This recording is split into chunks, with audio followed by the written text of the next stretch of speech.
Russ? Quiet. Testing 1, 2, 3, 4. You cannot get the help these days. Who is that woman floating about? We don't know her. Woman of mystery.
Doesn't seem possible, does it, that it is already Sunday. It's 12 noon. I'm Russ Kane. It always seems impossible to me anyway.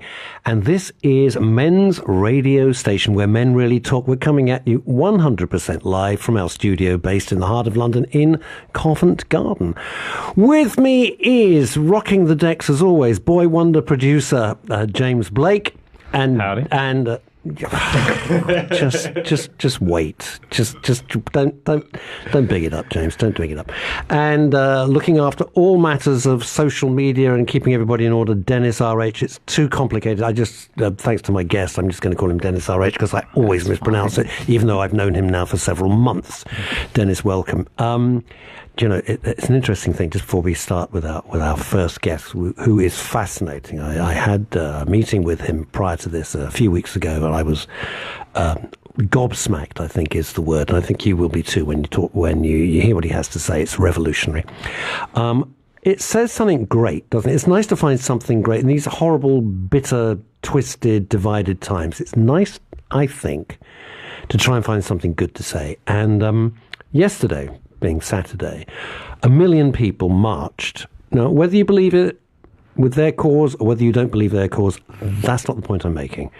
It said something fantastic about the United Kingdom, that 1 million people can march through one of the major cities of the world, London, no trouble, no anxiety, just people out to exercise what they feel is their democratic right.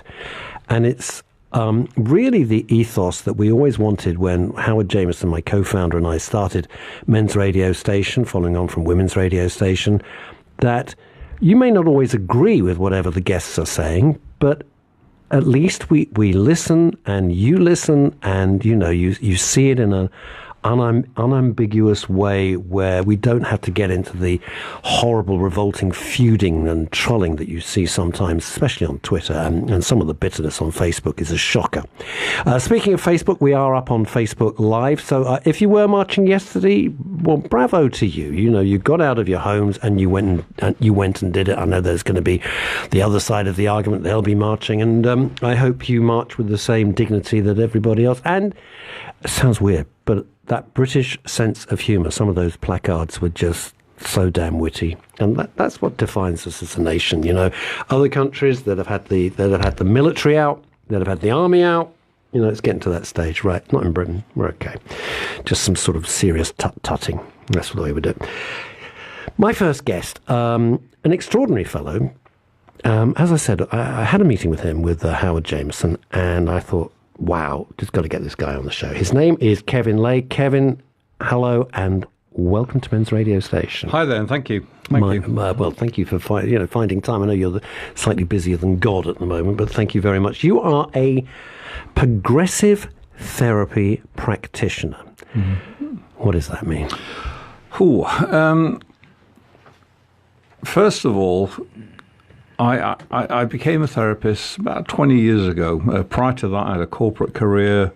Prior to that, I'd worked in different parts of the world doing different things.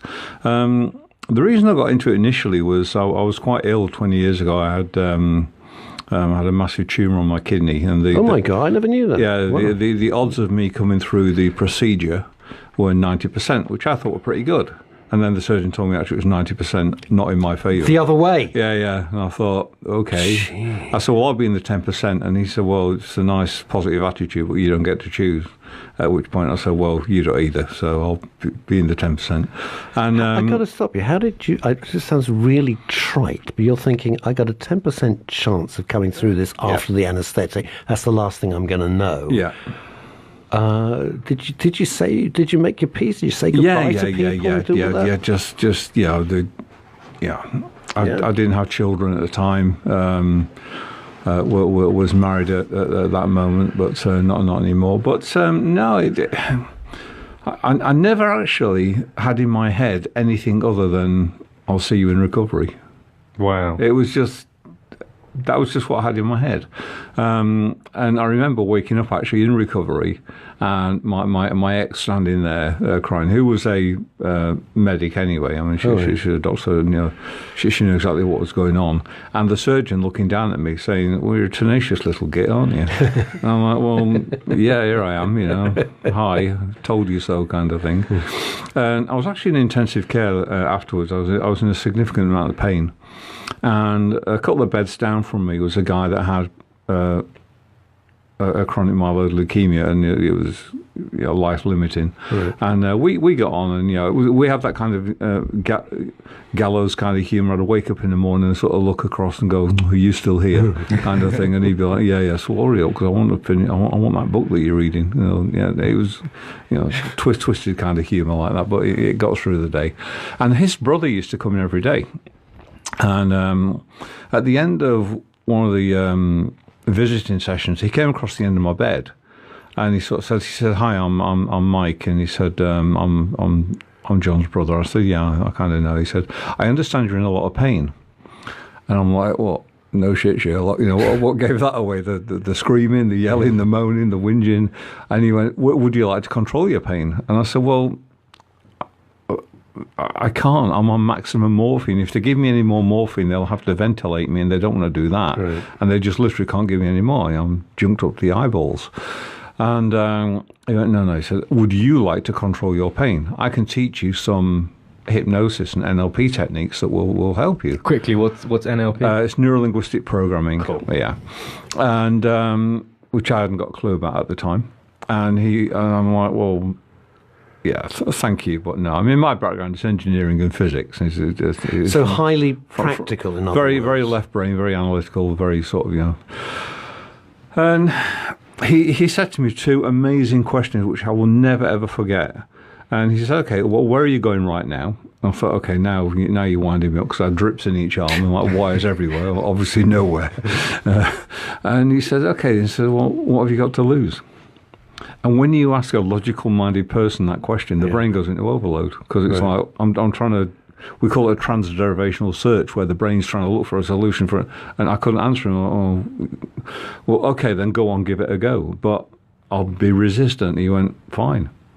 And about 40 minutes later, I guess, I had no pain. I was in total... In 40 minutes? I was in total bliss, just floating on a cushion of couldn't care less and just had no pain. Still in the hospital? Well, yeah, I was still in the hospital. Now, what was interesting was, he said, "Okay, I'll see you then." I slept really well that night. I remember waking up in the morning, and to kind of validate it, the nurses were coming around, getting my charts and looking at it, going, "Oh, you're feeling better then." No, am I? And they're like, "Well, yeah, you didn't wake us up twice in the night for a Voltarol top-up. And you've slept all the way through. And the other thing is, you have this little thing called a PCA, where you press a self-medication to get morphine in. And I've been clicking it like you wouldn't believe. And I hadn't been doing it. I'd literally stop because it records every time you click it. It doesn't deliver every time you click it, but it records it. And they said, well, yeah. I then put it to, well, okay, it's just all the cascade effect of all the previous drugs have built up, and there's a whole. So I logicized it in my head, just because that's what I would do. I'd say, it's a coincidence. Yeah, totally. And he came in later that day and sort of said, "Hi, how you doing?" And I went, "Well, actually, I do feel a lot better." I said, "But I think it's just, fine." He didn't want to take any credit. He didn't try and convince me. He didn't try and sort of, convert me or anything like that. And I'm like, okay. And he gave me a book and he said, you might like to read this. Cause I know you're into sort of science and, structure and things. And he gave me a book called Frogs into Princes by Richard Bandler, who's the guy one of the guys that created neurolinguistic programming. And he said he's a mathematician and sort of scientist like, okay. So I started to read this book, not realizing that the whole book is a hypnotic script. Oh. So I'm reading this book and I'm testing all the techniques out as I'm reading the book, thinking, wow, this was, if I don't like something, I kind of push it off in the distance, I grey it all out, or kind of Vaseline it all out.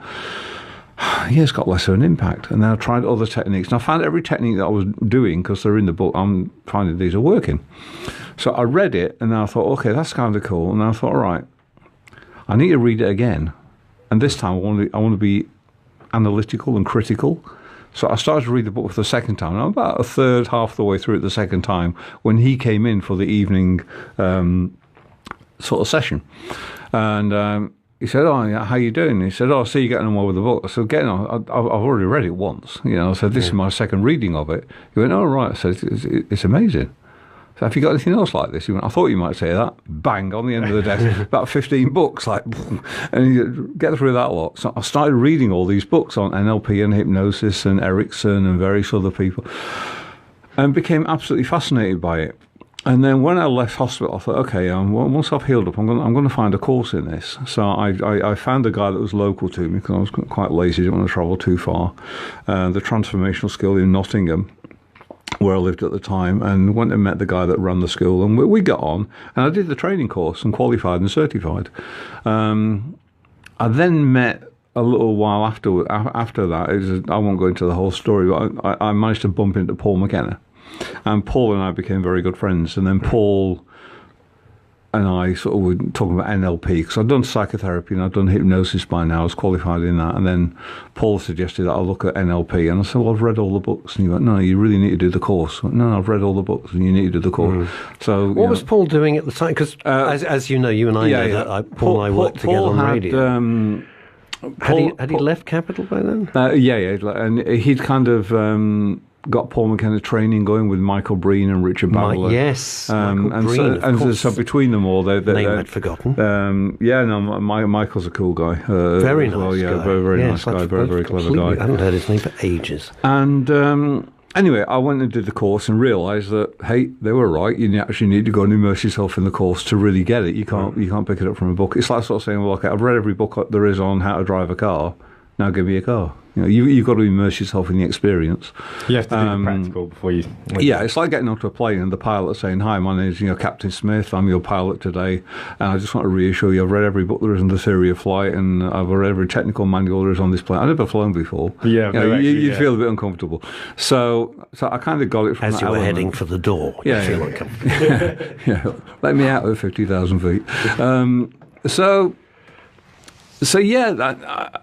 I then, when I completed the NLP training, I thought, okay, I just had this epiphany. I was flying up to Scotland because I was still a director of a company at the time, doing really well in corporate land, and I was on the plane going up to Scotland. I remember it was April the 3rd, and we had a meeting at Glen Eagles, and I got picked up at the airport. And when I went into the directors' meeting for that day, and I was the chairman of the meeting that day, it's okay. Before we start, I need to make an announcement. I'm done. I'm quitting. I'm going. I hadn't got a clue what I was going to do. But I'm done with this. I want to do something else. What was the driving force? Clearly you were successful. You don't fly up to Glen Eagles and chair a meeting if you're not. So it's a huge leap of faith. Yeah, and yeah. I think a lot of people Totally. listening now will go, well, yeah, I don't really like what I'm doing, and I would like to do it. It could be whatever. It doesn't matter what it is. But why did you feel sufficiently confident, Kevin, to do that? Because I negotiated a year's salary. Oh, fair enough. So, Ever the practical man, Kevin Laye. So I kind of had a year buffer. And I knew that if everything went wrong, I could step back into corporate quite comfortably. But I didn't really want to. I also have this thing in my head that you can't really have your feet in two camps. You know, I couldn't be a corporate executive and a practicing therapist. I just my head doesn't do that. Well, they're quite different worlds. They're totally. I mean, actually, what's happened is I ran and developed a very successful practice, and December last year, I decided, okay, I'm done. I've been doing this nearly 20 years now. I don't want to do therapy anymore. Now, saying that, because I've changed the way I work. I now work over Skype with most of my stuff now. I'll still do 3 a week because that, pays the bills, and it's a lifestyle kind of business with that. But we're developing an app at the moment, and I want to focus solely and devote all my time networking and talking to people about it and working with that. And I can't do that while I've got a therapist hat on. I've kind of got to step back into corporate mode. Yeah, I was going to say, it's funny how you've kind of gone full circle. I've gone full circle. I'm stepping now back into corporate mode. I'm going to Institute of Directors meetings. I'm going to FSB meetings. I'm going to expos here, there, and everywhere, and chatting to everyone that I can. I'm at the Royal Society of Medicine next week, where they've got a thing on medical apps, which is what ours will be blanketed under. So I've so it's back to, three-piece suits, and I'm dressed up again. Does that feel comfortable and familiar, or does that feel? No, it feels okay. Do you know? I went to a directors meeting the other night, which is like a small mastermind group of a bunch of directors in Shropshire, where I live, and it was actually really nice to be just sort of chatting to guys about corporate stuff again, and realising that actually, all right, I've been out of the saddle for a long time, but I've kind of jumped back on the horse pretty quickly, and I'm okay. And it's quite interesting that the value that I can bring to that environment now, with all the experience with psychology and psychotherapy and all the stuff I've learned from that element of it, has got some value. So when you're in a meeting, Kevin, when you're in a meeting like that, and, I'm ex-corporate world as well. I was a corporate writer for many, many years, coming out of advertising and then going into basically corporate communications. When you're in a meeting now, it must be almost impossible for you to dump or leave outside the boardroom door everything you know about NLP. Are you analysing everyone around the table? You try. You try not to, but you can't help it. You can tell by. I mean, I studied a guy called Paul Ekman, who does micro expression readings of faces and how people think, and you can pretty much see what people are thinking.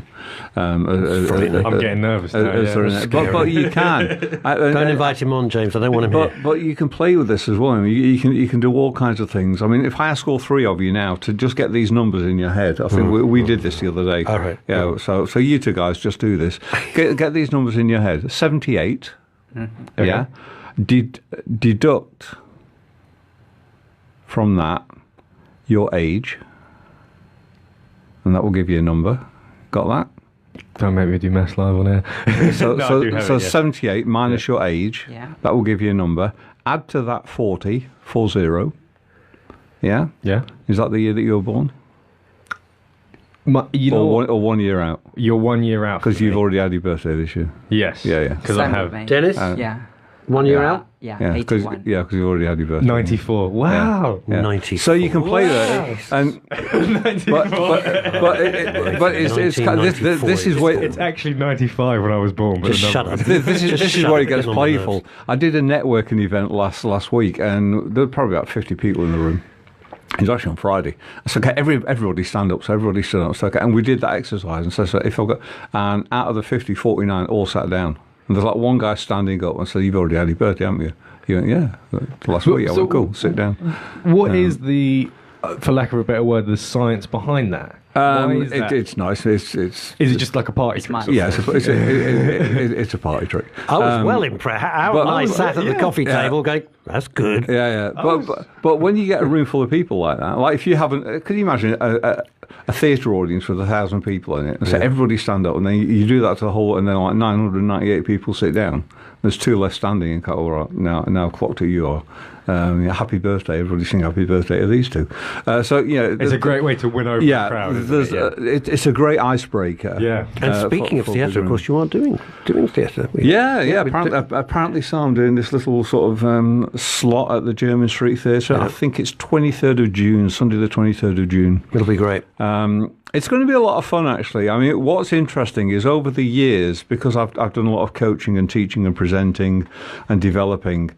Several years ago, there's a good friend of mine. He's actually a comedian on TV. I won't embarrass him by saying who it is, but we met once in London, and we were having a late night curry after he'd done a show at the Comedy Store in Chinatown. And he said, "How's your day been?" And I'd been at the Cumberland Hotel doing a speech in the afternoon, like a keynote. I said, kind of a tough crowd today. And he went, "See, you have no idea. You don't know what a tough crowd is unless you're doing stand-up." He said, until you've been in Sunderland, upstairs in a pub, to a room full of 50 pissed Geordies who've all paid £1 for you to make them laugh all night. He said, you haven't got a clue what a tough crowd is. You don't have the beginning of an idea. And he said, you should do a stand-up course, mate. And I went, well, yeah. And after that, every time I saw him, he kept nagging, have you done a stand-up course? Have you done a stand-up course? Have you done a stand-up course? And I'm like, well, no. And I looked at one, and he suggested a guy called Logan Murray. And a bit of an advert for you, Logan, here. But Logan normally did he them. He wants to advertise, he can pay like everybody else. But normally Logan does them like over a 10 to 12 week period, and it's like one night a week. And I could never commit that amount of time off or guarantee that I could get them all. And then a few years ago, he did this Easter weekend where we did a 4-dayer, really sort of concentrated. And I thought, brilliant, that's perfect, I'll go. So I went and did it. And you do this training, and on the Monday night, you do a 5-minute routine in front of a room full of paying people, and it's awesome. It really took me out of my comfort zone, because when I'm like speaking like this, or if I'm talking about therapy on the stage or anything like that, and I've been on stage with Paul, co-hosting events and things like that, so I was used to big audiences. It's not a problem. Yeah, I've done the Hammersmith Apollo. We did Wembley once. That was great. Wembley moment. Hello, Wembley. I had my Bono moment. So nowhere big then. So no, that was just kinda, Wembley. That was kind of cool. So yeah, just ticking a few little boxes on the way. But no, that really pushed me out of my comfort zone. But at the end of it, I got such an adrenaline rush. It's like, I want to go back home now. Really? But yeah, I'm going. It's weird, because I do one-man shows, and I love it. I like doing it, and the moment it's finished, I switch off. Yeah, that's it. I do not get that post-show. People come, oh, you must be feeling great. No, done it. No, thank you very much. When I used to do therapy trainings, I was the same. People say, oh, you must be feeling really good. Oh, I've just done my job. That's exactly how I view it, and I think that's the only way you stay sane. It's my job, and I love doing it. But when I'm not doing it, I'm just me, and I'm just sort of quiet. I think a lot of people forget that, don't they? That this is their job, and a lot of people forget there's also a lot of preamble as well, isn't there? Yeah. You don't like if the show starts at 12, you don't show up at 11:59, do you, and walk on stage at 12? No, because you spent months writing a 1.5-hour show. Exactly. It takes months and months and months, and weeks of walking the dog and rehearsing in your head until you've got it kind of pat. It is. It's like, I have this thing, everything that everybody does has some level of importance. I mean, I'm glad that somebody, empties the bins. No, totally. Because if they didn't, well, it'd be a bit of a mess, Do you judge people, Kevin? Here's the thing. No. Let me finish the sentence, because you didn't know where I was going with that. I judge people if somebody says, oh, we'll have lunch, we'll have a meeting over lunch, which I don't like. I like a meeting or lunch. I actually don't like combining the two, because you're not really enjoying the lunch, because it's a business meeting. And I'd rather it was in an office and I'd say cheerio, then I can go and have lunch by myself. That's just me.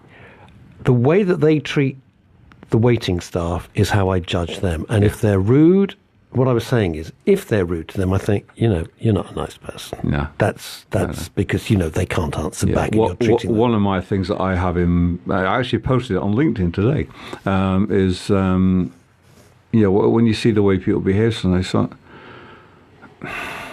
in a world where you can be anything, just be kind. Now, but what about if there are things that have affected that someone that makes them behave a certain way. Yeah, no, I get that. Several years ago, again, I was diagnosed with a brain tumour. It's okay. It's what they call an acoustic neuroma, so it's benign, but it presses on my eighth cranial nerve, and sometimes I wake up in the morning completely deaf. Like absolutely, it's a bit of a Russian roulette. I'm like, for about 3 hours, and all of a sudden, boom, my ears just explode. Like, I can hear everything. So it goes from nothing to everything. Hyperacoustic, like really quickly, in like 2 seconds. It's like they kind of go pop and then whoa, and that's because there's a splice of the neuroma presses occasionally on the eighth cranial nerve, depending on whatever, I don't know,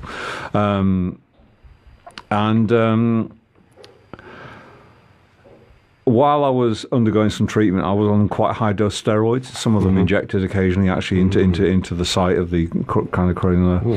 And when I was on high dose steroids, I became quite aggressive. Hostile. Just not nice. And when I came off the steroids, I actually told my social media girl, "Okay, I'm off the steroids," and I said, "Well, thank God for that. We'll get you back." What do you mean? She went, well, you've been a bit of an arse at times. Roid rage. And I went, really? Yeah. I went, okay.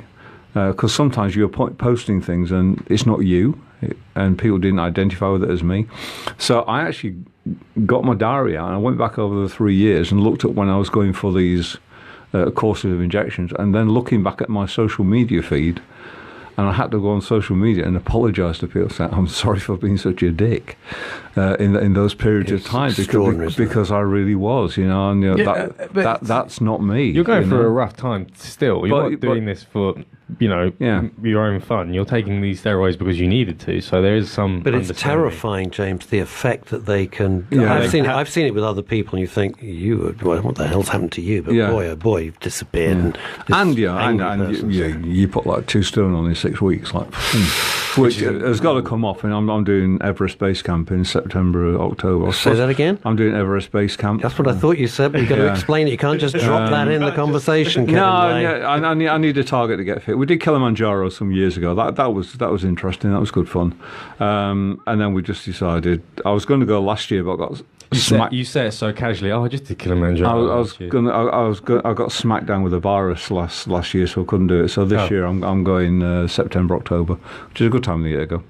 And it's my 60th year, and I just want to do something to kind of mark it a little bit. And, I use the escalators on the tube. That's me done. I'm happy with that. Very quick question before we go to an ad break is this. Let's come back to Paul McKenna just for a second, if I may. I know Paul pretty well. We worked together at Capital, and in fact we were on the phone the other day having a chin-chat. He one day, it was our Christmas lunch, or Christmas dinner, I can't remember, at Capital Radio, and he tried to hypnotise all the gang. Yeah. And some of the people went under immediately. Yeah. And I'm happened to be sitting next to Chris Tarrant, and Chris and I got the terrible giggles, as we usually do, and nothing. We felt, and I wanted to, but I just want to stress, Kevin, that I wanted to experience what it would be like. Yeah. I felt absolutely nothing, and I was looking around, and other people were just going down like 9 pins. And what is that? Two elements. A big question. No. Two elements. There's one element called the critical factor. One is that some people are so left brain, so analytical, that to try and bypass what they call the critical factor is extremely difficult, especially in an impromptu situation like that. There are other things called snap inductions, where you can literally get somebody's hand and snap them into a hypnotic trance, really, because you get in the brain something called a PGO spike that fires off. So you have a very short window of reactive time to drop somebody into a trance really quickly, and that can work. Again, not every time, but sometimes. But otherwise, other times people sort of will come out of a trance and go, well, I didn't feel hypnotized. Well, no, because you spend most of your life in a state of hypnosis. Yeah, and I just want to know, based on your years of practice, like which personality types easily get hypnotized? And you can't put it down. I don't do the archetype model. There are 7.7 billion people on the planet, 7.7 individuals. So I never bracket people in archetypes or in segmentation like that. You can get somebody who will come in and go, I don't believe I can be hypnotized. No, I'm really not Talking sure about personality types, the Miggs-Bride test, we'll carry on this conversation. It'll be very interesting, but right after this ad break. Okay. You're listening to Russ Kane on Men's radio station, where men really talk. Hello, I'm Lawrence Davis. I'm the proud owner of Stoughton Cigars in Mayfair and Knightsbridge. For the past 60 years, we've been providing the world's best Cuban cigars. When it comes to cigars, there's no other than Stoughton Cigars from Mayfair and Knightsbridge. We at Stoutons would like to wish Men's radio station every support in their task for helping men's emotional and mental well-being. Check them out. Men's radio station, where men really talk. Your call is important to us. You are now number 15 in a queue. At Profile Insurance Services, we treat people as individuals. You'll speak to a real person, not a call centre. We're fast, small, independent, and have a superb team of insurance specialists. And they're really nice too. Advice is totally free and we cover everything. Call 0208 931 3306.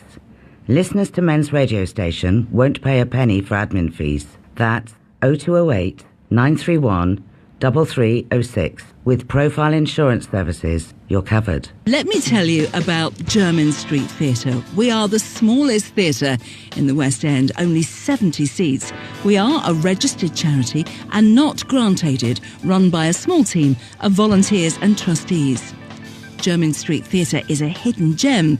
It combines the comfort and convenience of the West End with the intimacy of a studio. Every seat has a perfect view of the stage, and even a whisper is audible. This is a secret theatre in the heart of the West End, once found, never forgotten. Slick 50 Barbershop is in Westcliff-on-Sea, Essex. Elaine, specialist in retro haircuts, has been trading since 1987. Music and lifestyle are her inspiration. You can also purchase merchandise and Toot Sweet pomade. The shop is open Tuesday, Thursday, Friday and Saturday. Please call 01702 390 916 to book your haircut. Visit barbershoprockabilly.co.uk, Slick 50 Barbershop on Instagram. Gracias. Not ready for making tax digital? Struggling to keep up with changes? Or do you simply need a friendly and reliable face to handle your accounting needs? With over 20 years of experience, BBK Partnership in 5 London areas provide personal advice, and all our partners are readily available in person and by phone at times that suit you. Give BBK a call today, 0208 216 2520, or visit our website, bbkca.com. You're listening to Men's radio station, where men really talk. And indeed they do. I'm Russ Kane. I'm in conversation with Kevin Laye. Riding the deck is James Blake, boy wonder producer. And Dennis is looking after all our social media. You can join in the conversation simply on Facebook Live. Just go on Facebook Live and you'll see what... Facebook.com/Men's Radio STN. And you can join in the conversation and chat to the lovely Dennis. And yeah, and speaking of which, we've already got Steve Harris. Steve says hello to everyone. Hi, Steve. Thanks for listening, Steve. That was it? Yeah. Oh, hi, Steve. Thank you very much. I thought it was going to be like... I thought that was a question, yeah. I thought it was... Is my name Steve Harris? Well, yes, it is, Stephen. Yes, it is. Right, Kevin Laye, when we met... excuse me. When we met over coffee, you gave me 2 techniques. 3 techniques, actually. And I started to... employ them. Oh, the angle one. I've started to employ them. Now, this not being television, but you can watch it on Facebook Live, but we'll try and talk you through it. The first one was... It was absolutely fascinating. You said to me, I'm going to paraphrase it because I just want you to know the impact that it had on me. Yeah. Okay. Howard, of course, thinks you're God, but I'm slightly more cynical. But you said, "Do you get angry?" I went, Do I get angry? Yes, I am. I am Michael Douglas in Falling Down. That is how I live my life. Yes, I get angry. Yes, I do get angry. And you said, well, try this. Think of something that makes you angry. I did. Somebody owed me a fortune. And you talk me through the technique, because it was extraordinary. And play along at home. And I'm going to get. I want James and Dennis to do the same thing. So James, just think of me. You get angry straight away. Dennis, I don't know. Think of a bad fashion. In your case, think of bad fashion. That'll make you very angry, because Dennis is always immaculate. Right? Just to kind of pre-run into it, this whole psychosensory techniques and principles, and I actually call them techniques and principles. It's not therapy, because it's too quick. You can't call something that can knock something out in 1 second therapy. It can't be. It's a technique based on principles. And what I did was I put my engineer's mindset onto emotional issues and thought, okay, there's what they call an epistemology, a structure, a sequence before you get the end emotion. And if we back engineer that to the origin point, like if I don't want the car engine to turn over, I disconnect the battery. Then what if we could do that with certain emotions? And I found out about some other stuff later, but I thought, what's required as a caveman? Because our limbic brain, our caveman brain, is 200,000 years old, and it's not changed in all that period of time. We've got this new prefrontal neocortex that has developed, where we've got the rational cognitive thinking and the executive thinking processes. But our survival mechanism in what keeps us alive, which is what our brain is primed to do more than anything else, keep us alive, that's not changed in 200,000 years. Some people say 195 if you want to be pedantic, but it's a long time. And I thought, what's required to be angry? And the requirement of anger is clenched fists and gritted teeth. To be able to show to somebody, get away from my kid, get away from my property, get away from me. That's what we do. We adopt this posture.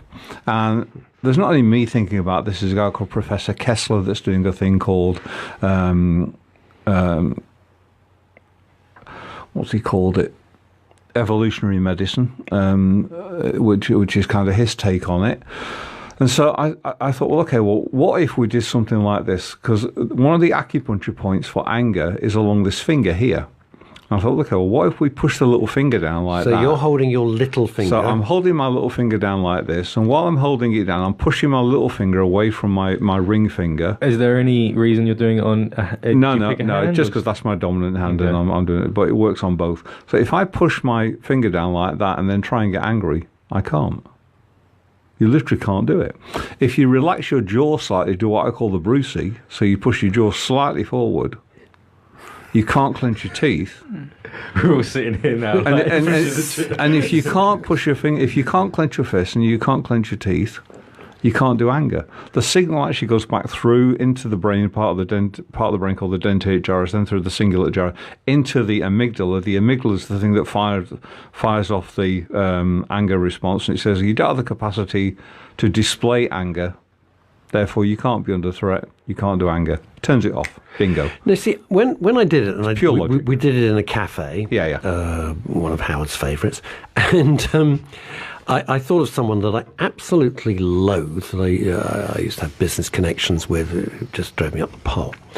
Long time ago, but just thinking about this particular person makes me furious. And the effect on me was this. And it's weird to try and explain, but I hope I'm explaining it correctly, Kevin Laye, is I could picture his horrible face and picture him, but my emotion was disconnected. In other words, my stomach wasn't getting clenched, and I didn't want to smash him in the face, as I always live in desperate fear that if I see him in the street, I would do.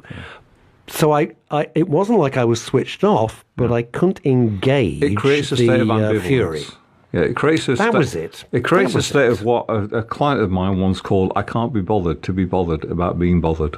Yeah. Which I think is a great place to be. And it's not you don't care, it's just you learn to have an understanding, a wisdom that it actually doesn't matter. You kind of let it go, don't you? You just sort of feel like, I would be fascinated. For those of you listening now, it would be absolutely brilliant if you go onto our Facebook Live. What is that again, James? Just do the thing. Facebook.com/Men's Radio STN. Okay. So if you do that and just try the exercise that Kevin Laye has just explained to you, I would be just fascinated to know what you think and if it works for you. And let us know. Just write down. That would be great. And no gags. Please. Don't go gags. I'm serious. I want to know if this really works. Cool. Works for you. Works for me. Works for everyone in the room. Yeah. Did it work for you? I didn't even ask. Dennis, did it work for you? I think it's the same principle with that famous psychology experiment where you put a pen between your mouth and you grin, you smile. Yeah. What? No, I don't. Yeah, well, come on. Don't just throw that one in. No, Richard Wiseman has done these like really fast fixes. Yeah, Richard I love Richard's stuff. Who's my lecturer. And if you put if you put a pencil in your mouth, it forces your mouth to smile. Right. And again, this goes back to Paul Ekman's theory that our face is representing what's happening in our brain. Mm-hmm. Now, this is an interesting one, and again, I love the way this stuff kind of drops out of the cosmos or the universe or whatever you want to call it into my head sometimes. I've been reading Paul Ekman's book Unmasking the Face, where he goes through these theories again about the face being a representation of what's going on in the brain, our emotions. That's why when you're in a conversation with somebody and for the instant they stop listening, you just know. Oh, you do know. They're still looking at you. They still look as though they're engaged. There's a look in but you know. How do you know that? Because there's nothing that logically, cognitively, you could mark off. But their eyes change. It's what we call micro-expression reading. When you said something to somebody and they smile, but there's that look of contempt underneath it. You Welcome to my world, everybody. Yeah, but it's there. So it's that look, isn't it? Yeah, it's just So we kind of know. So I'd read this thing. Now I'd also read a Swedish paper from Bern about a month before, where they've been injecting people into the frown element with Botox, so freezing it. So they literally couldn't frown. And when people couldn't frown, those that had depression or suffered from depression had less depression. In which case, everybody in Los Angeles should be the happiest people on the planet. But they don't seem to be. This I really believe in, though, the power of just smiling. And this is what's interesting. I then have a friend of mine who's a farmer. He's a potato farmer, and I spoke to him because he can moan a little bit, and I sort of said, "Tell me some stuff that you moan about now," and he went, "Yeah, okay." And I said, okay, now I just want you to assume that I've not heard a word of that. I want you to tell me again, but this time I want you to raise your eyebrows. So you lift your eyebrows up while you're telling me. I said, now tell me about all the bad stuff. And he couldn't. He couldn't tell you? He couldn't tell me. Because if you raise your eyebrows, you can't be depressed. Yeah, but I could still communicate. Look, I'm raising my eyebrows. Yeah. I can say, nearly 21 years ago, I had a huge car crash that really smashed my back up. Get depressed about it, though, while you raise your eyebrows. Well, I've got over it. What can I do? I had to learn to walk again. But people can't. And the reason, I was fascinated by this, and I tested it on a few people, and it worked every time. They literally couldn't tell you about their depressive state.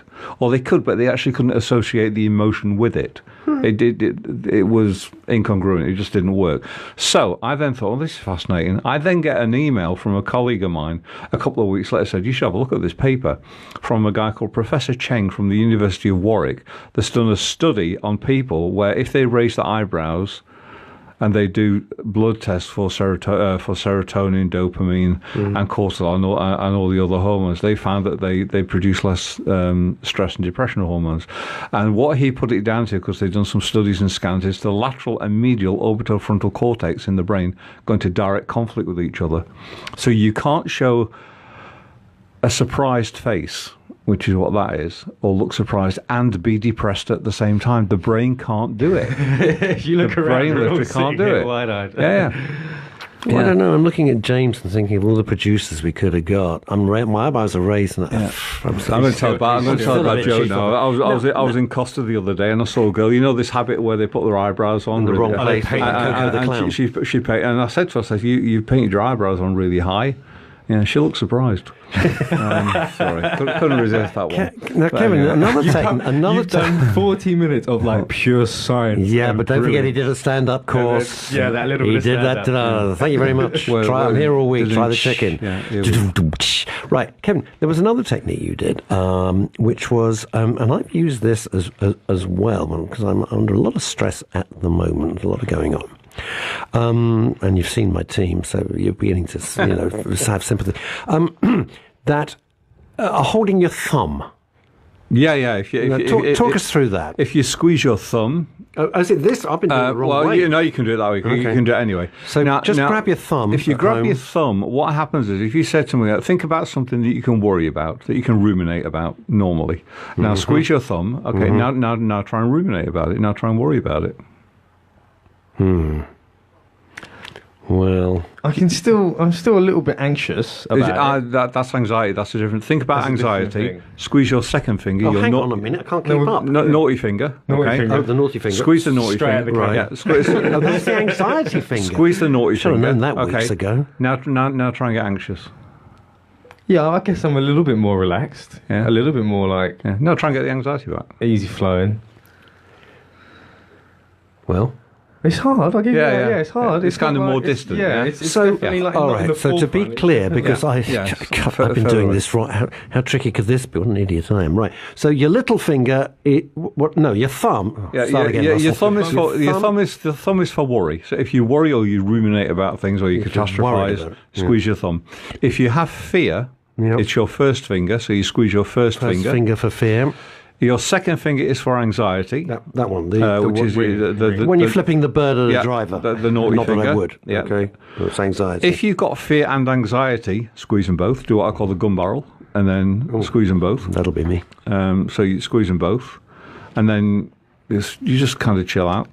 This little one you push down because it just disables your ability to make a fist. And if you squeeze your third finger, which is this one, it negates sadness. See, it's funny. I feel like I do some of this already, but subconsciously. Yeah, totally. Like I feel like if I'm sitting there, all I'm doing is codifying what Mother Nature's already done. She's way smarter than any of us. If you think about all the pharmaceutical industry, is designing around what Mother Nature's already given us. Well, I went to a lecture by Deepak Chopra, who shaped a period of my life, I have to say, and he said something which stuck with me forever.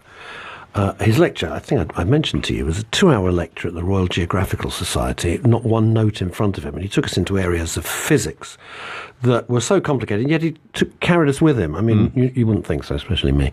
And he said, the brain is the greatest pharmaceutical supply in the world. Well, think about it. Do we need drugs? Now, sorry, pharmaceutical industry. Do we need drugs? Oh, yeah, occasionally if I get a really banging headache, I'll take a Nurofen. But most of the time, I can knock it out myself. But if it's a quick thing, I'll take a Nurofen. Or if I've had too much brandy, and that's my fault, then I will take a Nurofen. If you think about it, every receptor in the body that we have for a drug, already has to be there. So all the pharmaceutical industry is recreating something that we can produce internally anyway. Otherwise, there wouldn't be a receptor for it. Isn't that what that is literally what all these drugs do, right? They just release the synapses, don't they? They just like manually override it and go, if you have a headache, your brain needs to do this. Yeah. So it's one of those things I'm really fascinated in, because it's like if you could train your brain. You have all the pharmacology and all the pharmaceuticals within you already. Yeah. Now, the little figure of 8 forehead thing. Now explain that, because that's a terrific thing. I'm sorry. But that's why I was excited to have Kevin Laye in the studio. We can literally, honestly, people listening to this, honestly, just do yourself a huge favour. I'll tell you this technique, and then I'll tell you the science behind it and why it works. You literally take 2 fingers and you put it in. And again, I did this by observing. I was sat in Regent's Park feeding the squirrels one November about 5 years ago. And there was a lady either on the bench down or 2 benches down from me, had a kid who was about 4 or 5, kicking off. He was going batshit. She grabbed him, pulled him onto her lap, and she started stroking his forehead like this. And he calmed down like super quick. Now, I'm a people watcher, the police called it voyeurism, but that's their thing, not mine. Anyway, So I'm kind of, and so I start doing this as well and thinking, oh, that's quite nice, yeah. And I started to feel really calm really quickly. I then started to just let my fingers kind of wander where they wanted to, and I started. They ended up in this figure of 8, what we call a lemniscate, the infinity shape, going across like this on the forehead. And I started to notice I felt really chilled and very relaxed. I thought nothing more about it, but I started to incorporate it into my, I was feeling a bit, it's not. And I enjoyed it. I was then even just doing it now, I do feel like soothing. I was at a dinner a few months later, and I was chatting to a friend of mine. Well, he's actually a friend of my ex's, who's a neurosurgeon, and I showed him the technique because he was asking what I've been doing. I said, I've just found this technique, and he said to me, "So, well, you know what you're doing, don't you?" And I'm like, not really. No, it just feels nice. He went, well, okay. He said, what's happening when you're touching this point here? And this is from, bearing in mind, this is a consultant neurosurgeon. Okay, he says, you're touching the third eye point. And my brain kind of went, you know that language? And he went, yeah, we just don't talk about it. He said, but of course we understand it. So it's an Ayurvedic point as well. He said, by touching this point here and then by moving around it like this, he said, you're stimulating the pineal gland, which is right in the center of the brain. It's a tiny little pine-shaped sort of process right in the center of the brain. It's the most protective part of the brain. Very, very important. And when you stimulate the pineal gland, that activates the pituitary gland. The pituitary gland will release hormones, and the prime hormone that it will release when you're doing a stroking, saying when you stroke a dog or you stroke a cat, or somebody gives you a hug, you release oxytocin. He said, when you release lots of oxytocin, he said, it takes over all of the cells in your body. Now, it's a nanopeptide, so it's got a much stronger bonding capacity than cortisol. So if cortisol tries to come into your system, the stress hormone, it's got nowhere to go because all the receptor sites have been taken up. Now, if somebody runs in the room with a knife or a gun or there's danger, you'll dump it all and you're going to full fight or flight. So it doesn't make you stupid. It doesn't make you unsafe. However, when you just try and get stressed, you can't. And it's the coolest thing. Now, the other things about oxytocin are it's an anti-inflammatory. Now, all disease begins with inflammation. It also releases nitric oxide. Nitric oxide is a vasodilator, so your blood pressure reduces. It also stimulates something called vagal tone. The vagus nerve is the wandering nerve, which runs from the base of the cerebellum right the way through the body. It touches every organ in your body up until your intestine. So it's a very, very powerful nerve, and you get what they call a better or an improved vagal tone. So you're just healthier in general. And it's the simplest of technique, and it takes 30 seconds max. So you put your 2 fingers in the middle of your forehead. Of your forehead. So all you guys do here is we go. So I'm going to ask you to close your eyes, but just trace that figure of 8 shape while you do it. And I'll just count slowly from 1 to 20. 1, 2, 3, 4, 5, 6, 7, 8, 9, 10, 11, 12, 13, 14, 15, 16, 17, 18, 19, 20, and start opening your eyes. Try and get stressed about anything now. Well, I'm very asleep. Yeah, I'm very relaxed. Yeah, just like very, very relaxed. It's extraordinary. Again, if you did this listening at home, don't do it in the car, for God's sake, you're going to into a lamppost. But if you did it at home and it worked, let us know on Facebook Live, because we're at it on Facebook.com/Men's Radio STN. Thank you, relax, James. Apparently it doesn't work on trolls, but hey, there you go. There you go. Can I get into... There is one... Oh, yeah, no, I have another question. I got, we could talk all day, but how can you try and release more serotonin? Same thing. Along with the oxytocin, serotonin automatically gets produced. If you did the figure of 8. Yeah, if you do that figure of 8 technique. Okay. Yeah. Or literally, just think happy thoughts. Because the brain can't tell the difference between what is real and what's imagined. So if you're imagining that you're having a great time and the world's happy, then your world is. Shakespeare, there is nothing good or bad other than thinking makes it so. Nice quote. That that's happening. Come on, Shakespeare knew this back in the day. There is nothing good. There is nothing good or bad other than thinking makes it. Why is it? You think your brain goes where it focuses. So if you're focusing on misery then you're going to feel grumpy and miserable. It is. Some people are energy vampires, and you can't wait to get out of their company because you think, God Almighty, you're just exhausted and it's just negative. And some people you feel even better if you're in a good mood. You feel even better after you've left, and you think that was terrific. Whether it was a meeting or not. Why is it, Kevin Laye, that? And so many people do this. You wake up 3 or 4 in the morning, and you don't lie in bed thinking, do you know, I've done this, I've achieved that, this is all good, and I got great kid. You lie there and you just think of all the crap things that you've done, the bad mistakes that you've done, the things that you're angry with yourself about. Why is it that? Why do we not wake up and go, do you know what? Life's pretty damn good. Yeah. Why don't we do that? Because we get conditioned into it. There's a thing called Hebb's Law, what fires together, wires together. So the more you think of a problem, and then you think of it again, it's like a thin piece of string, and then you put another thin piece of string next to it, and then they wrap together, and eventually you get this big thick rope of negativity. Mm-hmm. If you can stop that at night time, there's a process called synaptic pruning that occurs when we're in deep sort of REM sleep, and what happens then is those unused things die back. That's why the anger one is so good, because 2 or 3 days of doing what we call a pattern interrupt and turning off the anger, the brain goes, I actually don't get angry anymore, or I get less angry less often. Is it like you slowly start to disassociate with it? So it kind of dies back. The process that fires off the anger just isn't as accessible, so it dies off organically. So in 3 or 4 days you become organically less angry, so you're not managing the anger. And it's the same with all these other thoughts. I mean, and again, it's what you tell yourself. Life's a story. What do you tell? I have this thing where, I have what I call a success sandwich every day. Now my success sandwich is I wake up in the morning and I kind of go, made it. Oh, me too. Oh, I do that. No, it's fine. My friend Richard Wilkins is. You should get him on the show at some point. I'll give it. Has this thing where he puts his elbows out and he goes, "No wood." No wood. And if you can't feel it, he's not in a coffin. Not what you meant, you mutty little producer. He puts his elbows out and kind of goes, different leave the room. No wood, not in the coffin. He said, so my first thing every morning is, made it. I open my eyes, made it, here I am. That's kind of cool. The next thing I do is literally just check down below. Okay, the bed's dry.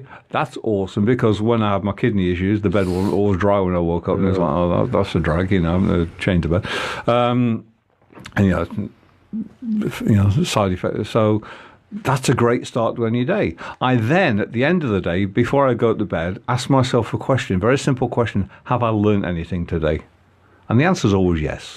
So my first sandwich is I wake up in the morning, hey, that's a good start to any day, and the bed is dry. That's kind of cool.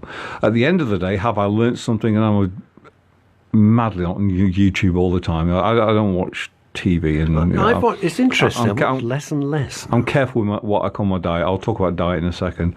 And everything in between that is just filling. So what do I fill my day with? It doesn't matter. As long as I start the day off successfully and I finish, that's my success sandwich every day. As long as I've eaten a success sandwich every day, that's kind of cool. There's some rubbish in the middle. But again, we've got to be careful as human beings now, because your diet isn't just what you eat. Your diet is who you associate with, is your job, it's what you watch on TV. What good content you digest. It's what you read, it's everything you absorb, it's everything that is going into your body besides food and drink. That's your diet.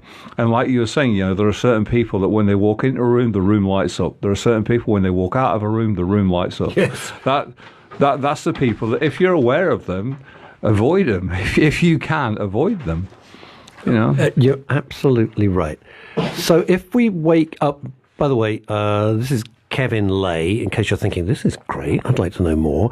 German Street Theatre, which is, in German Street, in central London. Kevin will be doing the first of, we hope, a series of shows. We're really, Howard, Jameson and I are very excited about this. It's in June, did we say? 23rd, Sunday the 23rd Sunday the 23rd of June, German Street Theatre. It's going to be absolutely terrific. We haven't come on to post-traumatic stress syndrome. We haven't got time, but I'm hoping you're going to come. I'll come back and do that.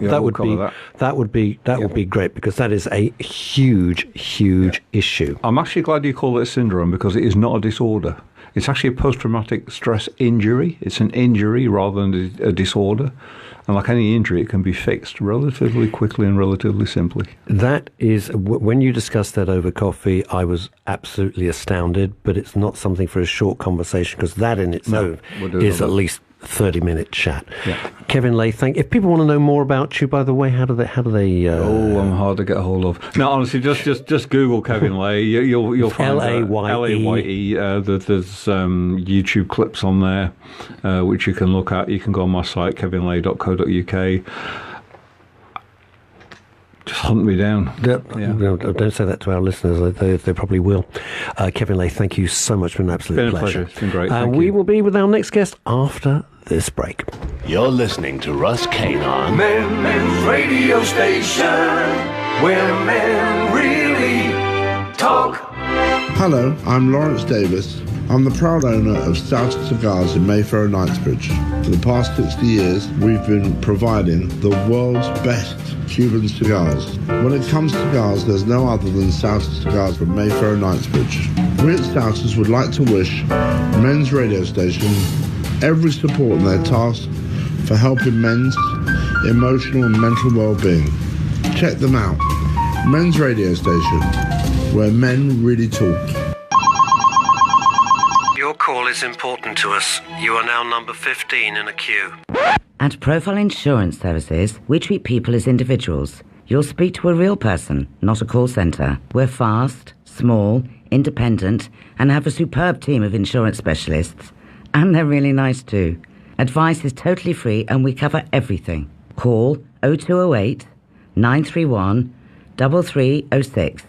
Listeners to Men's radio station won't pay a penny for admin fees. That's 0208 931 3306. With Profile Insurance Services, you're covered. Let me tell you about Jermyn Street Theatre. We are the smallest theatre in the West End, only 70 seats. We are a registered charity and not grant-aided, run by a small team of volunteers and trustees. Jermyn Street Theatre is a hidden gem. It combines the comfort and convenience of the West End with the intimacy of a studio. Every seat has a perfect view of the stage, and even a whisper is audible. This is a secret theatre in the heart of the West End, once found, never forgotten. Slick 50 Barbershop is in Westcliff-on-Sea, Essex. Elaine, specialist in retro haircuts, has been trading since 1987. Music and lifestyle are her inspiration. You can also purchase merchandise and Toot Sweet pomade. The shop is open Tuesday, Thursday, Friday and Saturday. Please call 01702 390 916 to book your haircut. Visit barbershoprockabilly.co.uk, Slick 50 Barbershop on Instagram. Gracias. Not ready for making tax digital?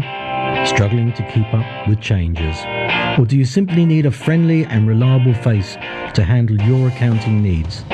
With over 20 years of experience, BBK Partnership in 5 London areas provide personal advice, and all our partners are readily available in person and by phone at times that suit you. Give BBK a call today, 0208 216 2520, or visit our website, bbkca.com. You're listening to Men's radio station, where men really talk. I thought that was just an amazing hour. I don't know where the hour went. It's quite extraordinary. And I know that James Boy Wonder Engineer is like stunned from what we just heard with Kevin Laye. I am in love with him. Really, truly, I'm head over heels with Kevin Laye. Right. Okay. He will be coming back very soon. He will be. I've learned a lot about stuff, especially touching your finger and the forehead thing. All of that is really, really helpful stuff. And he's back. So Kevin's going to stay with us for as long as he can. And my next guest here on Men's Radio Station, I'm Russ Kane, by the way, you probably gather that, is Julian Nettlefold. Welcome, Julian. Thank you very much for coming out on a Sunday. Just quickly before we do move on, I just want to say one of the things Kevin was talking about was a lot with the hands, and I find that I do that a lot anyway if I'm in those situations. And it was very interesting for him to say, well, if you're doing this, it means this. And I always find myself, even if you watch me here, I'll be sitting here like this or like this and doing it. And it was interesting to have someone finally say, like, oh, this means this means that, and to have it backed up with some science as well. It wasn't just plucked out of thin air. What I'll do, if it's okay with you guys, just pull the mic up. I'll send through to you a graphic that's got all the emotions attached to all the fingers with it, and then if you want to post it on your social media feed, our Men's Radio Station website, then I'll then put it on the site, and then people can just go on and try it. And Dennis will. I'll happily do that. Please send it through, because I would love that. Even for my own personal reasons. Did you hear any of the conversation, Julian? No, I didn't. Oh, you missed a treat. Very right, Julian. Welcome to Men's Radio Station. As I said, thank you very much for coming in. Always lovely to see our guests. Tell us a little bit about yourself. And basically, I've been in publishing for all my life, military publishing, and ran a PR company in the 1980s and met the girl of my dreams, and off we go into the sunset and get married. And then problems started, and she became extremely violent. Towards you? Towards me. Okay. And, well, in fact, she got extremely violent before we got married, but given the toxic nature of my upbringing, it's ingrained in you that you deserve it. So, we're getting into so many areas straight away. So we're going to have to dice and slice this up, Julian.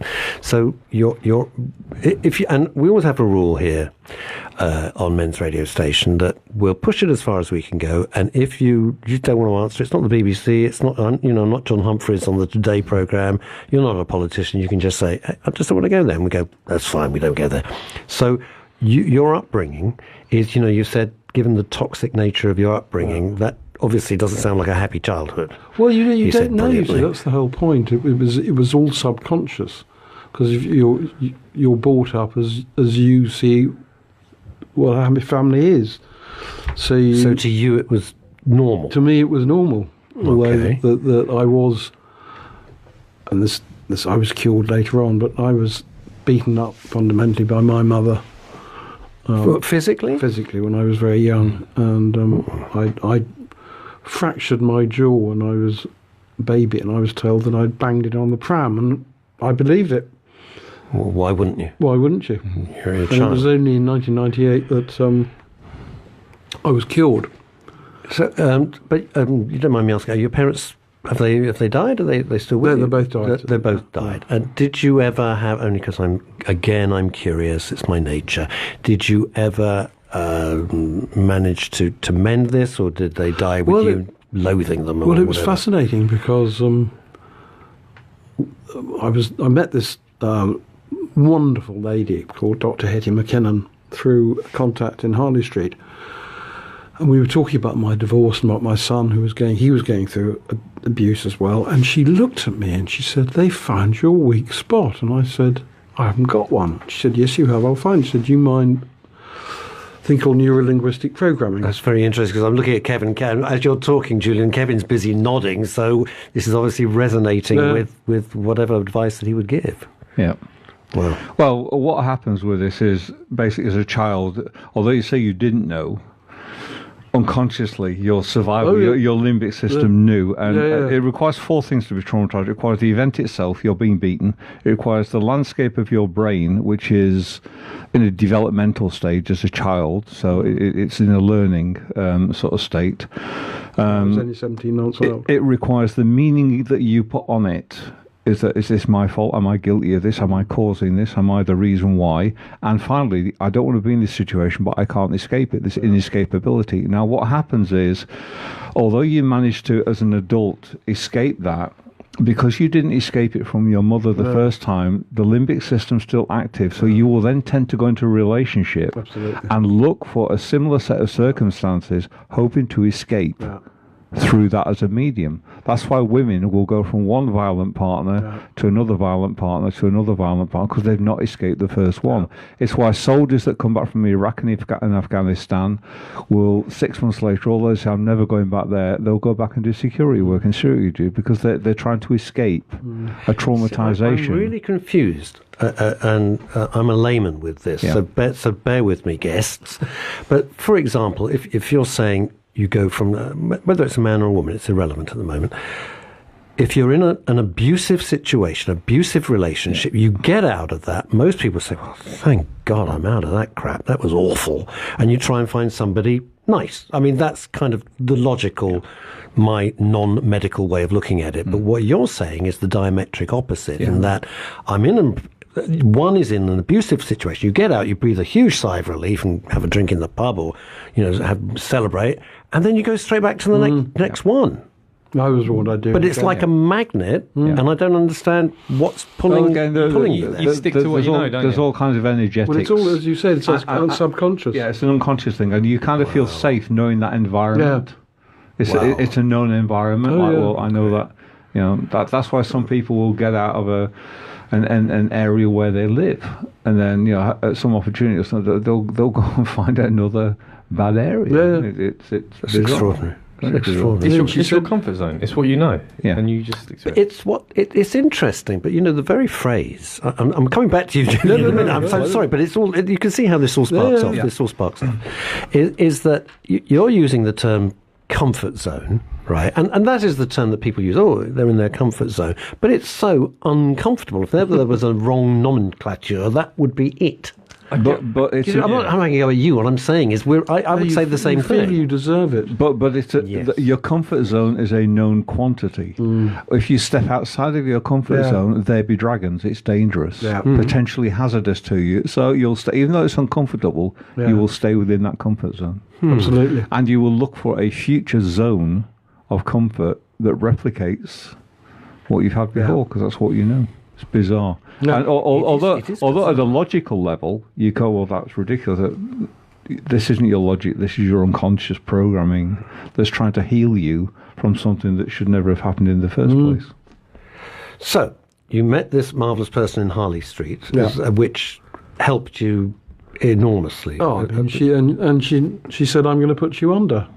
She said, do you know about neurolinguistic programming, which you probably know about? And I said no, because I write about electronics. Oh, okay. That's my forte. So she said, I'm going to put you under. So she said, you're 1 month old, you're 2 months old, 9 months old. How are you feeling? I said, I'm feeling a bit nervous. And she got to 17 months old. My whole body went absolutely rigid. And I saw these hands coming towards me. So she said, wait a minute. So then 20, 21, 22, 23 months, bang, it happened again. So we got to 25 months. And she said, wake up. And she said, now we're going to wind the film back, and when we get to 17 and 23, think of something happy. So she said, 17, think of Harry. So I thought of my son. 23, think of Harry. Killed me. But you asked the question about my mother, and I said to her, shall I tell my mother? And she said, no, she'll know. And it was extraordinary. My mother and I had a very, very good relationship after that. But my ex-wife didn't know. So I've got to stop you. How, because that sounds almost magical. And I mean that in a kind of nice sense, not a derogatory sense. It worked for you. I can understand that. Logic kind of, I can see how that would work. How did your mother know? Because my demeanour had changed. So when you were interacting with her, subsequent to your Harley Street visit and the NLP, there was something. I'm groping here, Kevin. Before his mother, there would have been a relationship, this energetic relationship of fear. Yeah.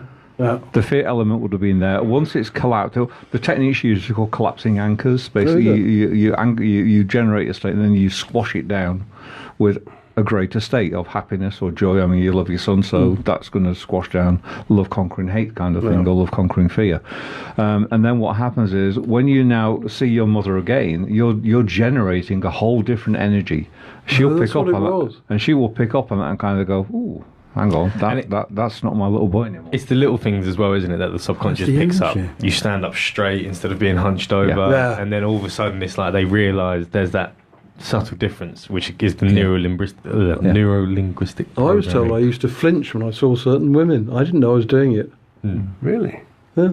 Well, again, it's that attachment. It's like, people who are walking, they have no fear of bridges. They walk across a bridge one day and it's really windy, and they almost get kind of blown over, or they see somebody vicariously, they'll get a fear back because they see something or somebody being blown over. It could even be a plastic bag being blown, or a box, or a car being swerving. They will then, from that moment, attach lots and lots of things called attachment theory. So every time you see a certain woman looking a certain way, standing a certain way, saying a certain phrase in a certain way, a certain type of hairstyle, you attach to it and kind of go, whoa. And it's just there. So that was the weird thing, because I was drawn to this woman, although all my inner alarm bell should have been saying, don't go near her. Because you're I'm not blowing smoke here, but you're obviously a sophisticated guy. You're clearly an educated guy. You're writing about electronics, where you can't do that if you don't know the wherewithal about it. You've got a publishing company, etc. So on the surface, you think, well, this is a smart guy. This is a guy who knows how many beans make 5. He's not going to make another dreadful mistake. And there you are, pulled in like a Star Trek tractor beam to somebody who was clearly no good for you. I'll put it that way. I'm not saying they weren't a good person, because I don't know who it was. But for you, the relationship was always going to be doomed. Well, it's not doomed, and you like this. If you do what they say, you're fine. But as soon as you say no, you're dead. And she'll identify that in you as well. She'll pick up on that. Oh, there's something I have control over. And if I have a controlling nature, why would I not pick somebody that I have control over? Why would I pick somebody who's... The brain's not being lazy, it's being efficient and effective. And it's saying, if I can control this person and manipulate them a little bit, then my life's going to be a lot easier than if I pick somebody who's going to fight back all the time. Survival mechanism. Everything's about emotional and physical survival. So it goes back to what we were saying. Caveman stuff. The caveman 200,000. I got a question. This is a slight digression. Bear with me. We had a guest on the James the engineer knows where we're going with this. Right. Who said I was completely wrong about this, and I'm just curious. It's an open question. When we were cavemen, 200,000 years ago, whatever it was, and we went out to get our food, and we went out with a stick or a club or a rock or whatever it is. Were we primarily eating meat, or were we primarily growing crops? Eating meat. Because what happened, we have 3 brains. We have what we call our enteric brain, which is our gut brain, which developed way before this brain up here, the top brain. Now, what happened was, and it's not because of any other reason other than that we learnt to cook meat, because we used to eat raw meat. The moment we learnt to cook it, it was so much easier to digest. And that over 85 to 90% of the energy that used to be spent digesting raw meat was free, and that freed up the limbic and then the neocortex to develop. So we then develop what we call the triune brain, or the kind of the limbic brain, and then after that we get our prefrontal, our existing modern man, modern human thinking brain. So it's only the fact that we learned to cook food that were kind of available as humans today. Now, it's interesting when you talk about going out for food. We have a huge problem at the moment with people with weight and everything. And again, that's because our conditioning is wrong. When we're hungry, it's not a sign to go and eat. When we're hungry, it's a sign to go and hunt. Yeah. And if it took a couple of hours and a couple of thousand calories to go and find something to eat, then we're not going to get fat. And we can wander to the fridge, grab out whatever we want, and it's convenience food. That's what it's named that. Or fast food. At one time, fast food used to be a cheater. Very good. Very good. Very good. Isn't that kind of how we? That's how we evolved as well, wasn't it? There's if you eat meat, I think there's like more. I mean, correct me if I'm wrong. I'm sure our man will, but isn't there more nutritional value? Yeah. Isn't there more calories in meat than there is in vegetables? So then it's like you go hunting for 2 or 3 hours. That's why the ketogenic thing is so popular at the moment, because you can lose a ton of weight really, really quickly. And in a very healthy. I know there's going to be the vegans that will argue, but hey ho. Vegans argue, surely not. We had a lovely conversation last week about Did we? vegan. Yeah. Did we? Yeah. I think we have to redefine the word lovely. Now, moving on. It was. I'll say this. It was interesting. So, Julian, you're now with this. You go into this relationship, and tell us a bit more about your story. Well, I mean, before we got married, she had 2 major outbursts, which I sort of absorbed. But the extraordinary thing was about the whole situation was that she never said sorry. There was just a vacuum after this colossal outburst of, really bad anger. And the second one was a week before our wedding, where she actually attacked her sister. Did you not? I know this may sound really the most obvious question I'm ever going to ask in my quite long career on radio, but did you not think, maybe this isn't for me? Maybe I should just call it all off. Well, I'd say the trouble is I absorbed it all because it was just like being at home. And then it got, it got much worse when my son was born. Really, really bad. And that's when I called for help because my son had marks on his neck. And as a baby, or as a baby, 3-month-old baby, and she beat me up, really, really badly one day. And what the doctor said in Scotland was that I then became that reignited the little Julian. Mm-hmm. So when I went for help, I was talking in baby talk, unwittingly. Because of about the electronics in your body, it's like a short circuit, and it brings to the surface the dormant abuse. So I was saying, "There's this woman. She's doing this to me. She's doing this to Harry," and I was panicking.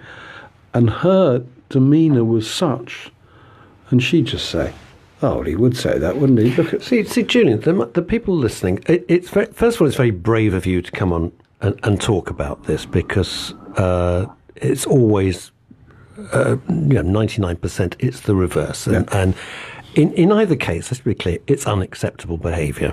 But it's normally men who are being violent towards women. So it's very brave of you. Well, it's and not you say that. Well, the survey we did in 1992 with Dr. George, it was 70-30. Malcolm George did a survey for the Metropolitan Police in 1992 and it was 60-40.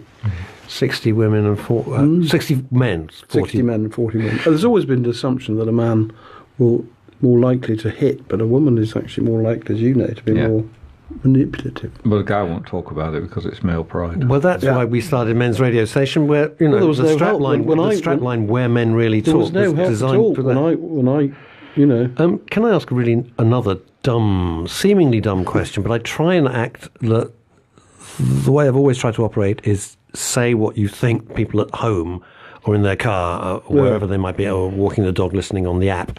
Is this? You're not a small guy. You look like a pretty powerful guy. You're quite you boxed for your school. So as unpleasant as it is, but if you find yourself in this situation, were you not able?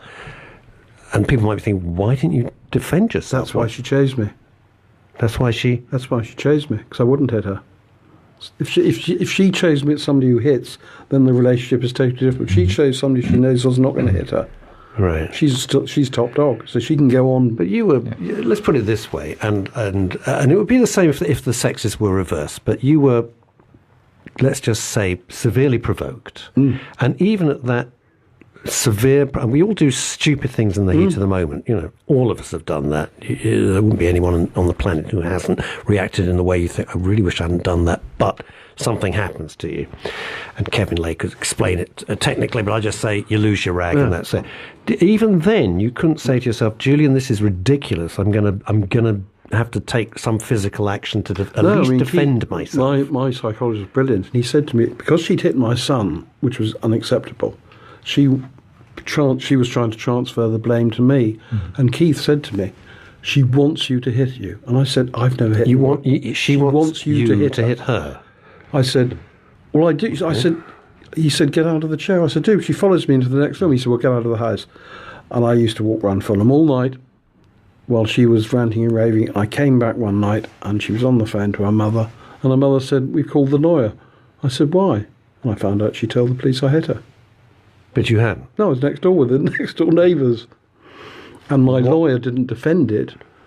And the second time was when I was defending my son again, and I was deemed guilty. No, I'm a bit lost here. Hang on. So you're walking around and your then wife phones the police and said, my husband's just hit me. But presumably there were no marks on her. So how did that then play out? In those days...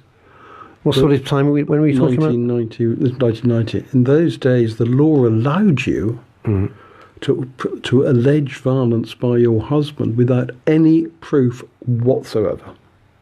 Is that? I have no idea if that's the case or not. 1986. I've no idea. So I don't know if that's right or Family wrong. Homes and Domestic Violence Act, and they were warned. The government and the lawyers were warned by Erin Pitsey, who runs the female refuge. Yeah. She said, "You have just created a violent woman's charter." Yeah. And she said, and Erin got stones through her windows. She said, most of the women in my refuge are more dangerous than their husbands. Is that what she said? She said it. I thought she'd said, spent her life trying to say the opposite. No. She's a very brave woman, Erin.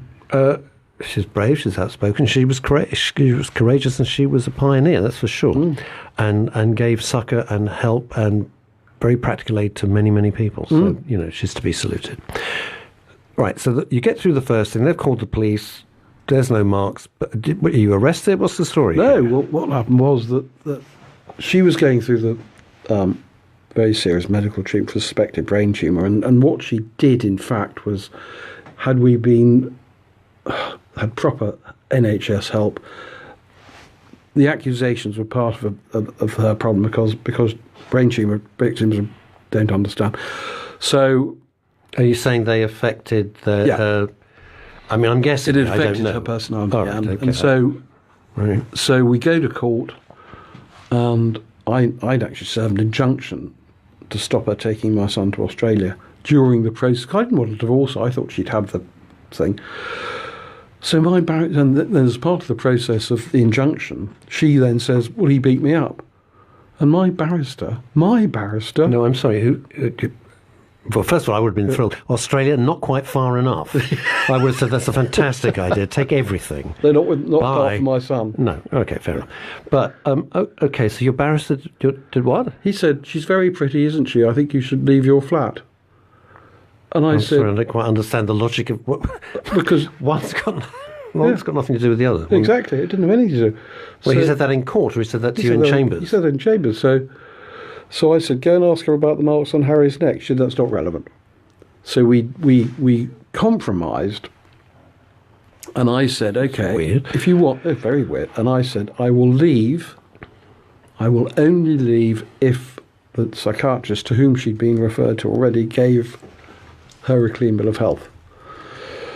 So that was written. And how old was your son at this point? 18 months. Okay. That was enshrined in law. She did it again. And because this...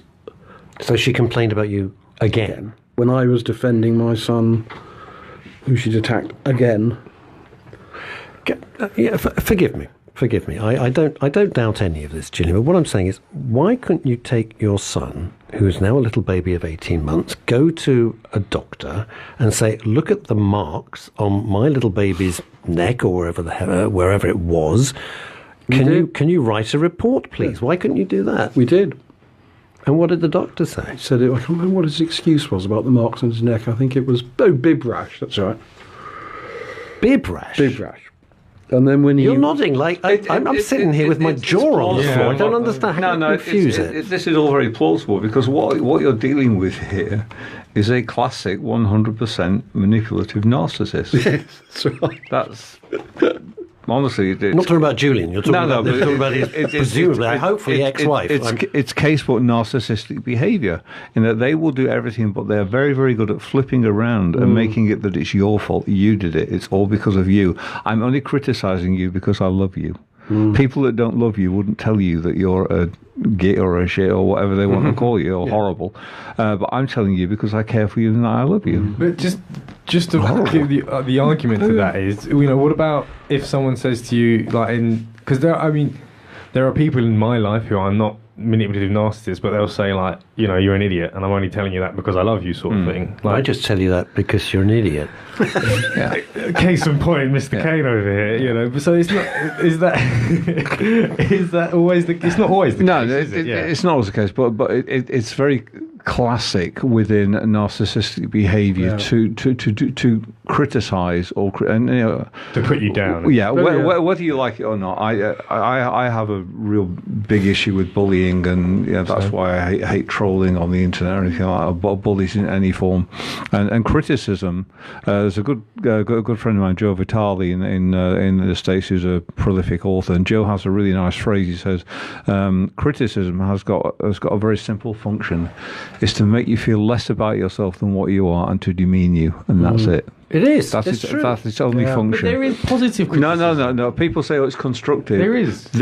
All right. The next thing I will say to that, okay, when somebody gives you constructive criticism, does it make you feel good? If the answer is no, it's bullying. No. Hang on. No. Let me just ask. We're going to delay the break because it's important. If I say, I'm going to use James as an example. Okay. Let's just use James. Now, I'm not going to be rude. Not one of my jokes as ever. All right. Okay. Well, All right. So if I say to James, look, I thought you did this, this, and this. I'm making this up, James, and this is not a real example. Getting my pen and paper. Oh, for God's sake, take me to the tribunal, why don't you? So, if I say to James, great, this was great, I thought you could have changed that, or didn't really like. Now I'm not doing it. You can ask him. You can be honest. Yeah, that's not criticism. That's feedback. Different thing. So if I say constructive criticism and say, I don't know.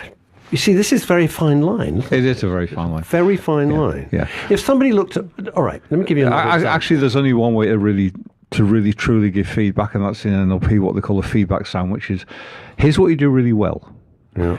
Here's what you can do in future to improve it, and that will be awesome. Now, in future, tell me what you're going to do, and they'll tell you because they own it. At that point, there's been no criticism involved. You see, whatsoever. before I do my one-man shows, it's an hour and a half one-man show stand-up. It's just me. I've got no one else to blame because you can't blame the director, the producer, the writer. Yeah, that's me. Just you. There's no orchestra. There's no set. There's nothing else. If the material's no good and I don't present it in a way that finds favour, it's going to die. And you did a comedy course, you know how it is. So you did 5 minutes, I do an hour and a half. So I'm both here and in Los Angeles. So I try it out on two very good friends, both of whom are both writers and comedians. And it's the world's most difficult thing. And they have to be honest with me. And that is really hard. But they will, and also one of my agents as well. And I'll do it with them, and they will deconstruct some bits. They'll like this bit, lose that bit, didn't like that. And that's not bullying, is it? Though that's being. They would say it's very constructive. It is hugely constructive because I listen to them. Yeah. Well, you're asking at that point for their advice, yes, and they're giving it to you, yes, and you're listening to it. If they literally just sort of said, "Look," and they beat you up on everything that you said, and that was a rubbish show, and you should have said that then. Look, you're not going to feel good. That's criticism. That's bullying. You've asked for feedback. Constructive feedback, and you've been given constructive feedback. If somebody just literally unleashes on you, this is what you are, and I'm only telling you this because I care for you and love you. That's criticism. It's the most damning thing because it does lure you in. You think, well, it's my own good. It's my own good. Talking about own good, let's take a break. This is just riveting stuff. Well, I'm finding it. So we'll be back in just a moment. You're listening to Russ Kane on Men's radio station where men really talk. Hello, I'm Lawrence Davis. I'm the proud owner of Starter Cigars in Mayfair and Knightsbridge. For the past 60 years, we've been providing the world's best Cuban cigars. When it comes to cigars, there's no other than Starter Cigars from Mayfair and Knightsbridge. We at Starters would like to wish Men's radio station every support in their task for helping men's emotional and mental well-being. Check them out. Men's radio station, where men really talk. Your call is important to us. You are now number 15 in a queue. At Profile Insurance Services, we treat people as individuals. You'll speak to a real person, not a call centre. We're fast, small, independent, and have a superb team of insurance specialists. And they're really nice too.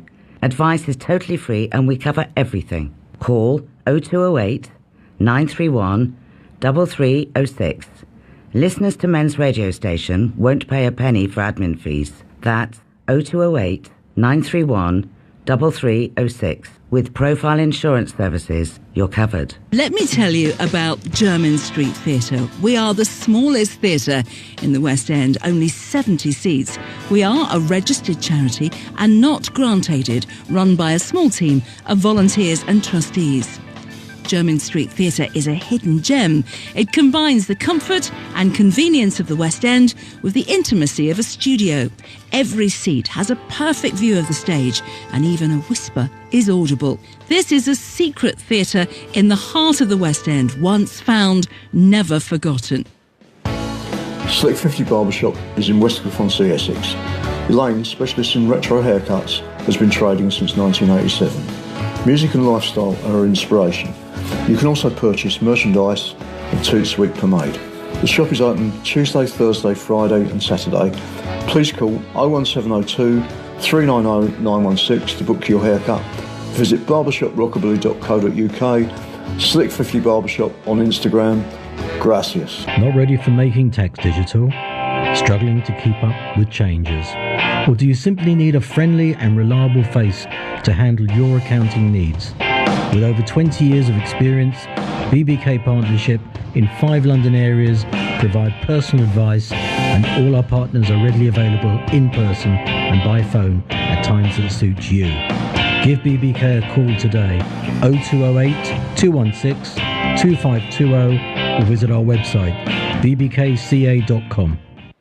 You're listening to Men's Radio Station, where men really talk. You know, the beauty about this show and getting a guest in, you never quite know which direction. You think you know how it's going to go, and you kind of think about how the conversation is going to be, but you know, it goes off into like really interesting tangents, and it's just wonderful serendipity. I wish I could say that it was down to my genius or James's planning, but that we've got Kevin Laye, who is interacting so incredibly with Julian Nettlefold, and it's we're going through a harrowing story, and it's a story that is usually the reverse of what is clearly, or what was, past tense, a violent, horrible relationship, marriage, and normally we would hear, hence that's why we started a women's radio station, and we talk about it as well on men's radio station, because violence is never acceptable and it's never ever the answer. But Julian's come in today and talking about the fact that he had this marriage where there was a son, and he was the victim of the violence. And if you have been, you know, we're on Facebook Live. James, what's the thing again? Facebook.com/Men's Radio STN. Please come in and join the conversation. We'd love to hear what you have to say. You know, just write, and then Dennis will read it out, and then we can have a whole 3-way chat. So you were just saying in the break something which was making my hair stand on end. You woke up. Well, I shouldn't put words in your mouth. You tell me what you were saying to Kevin.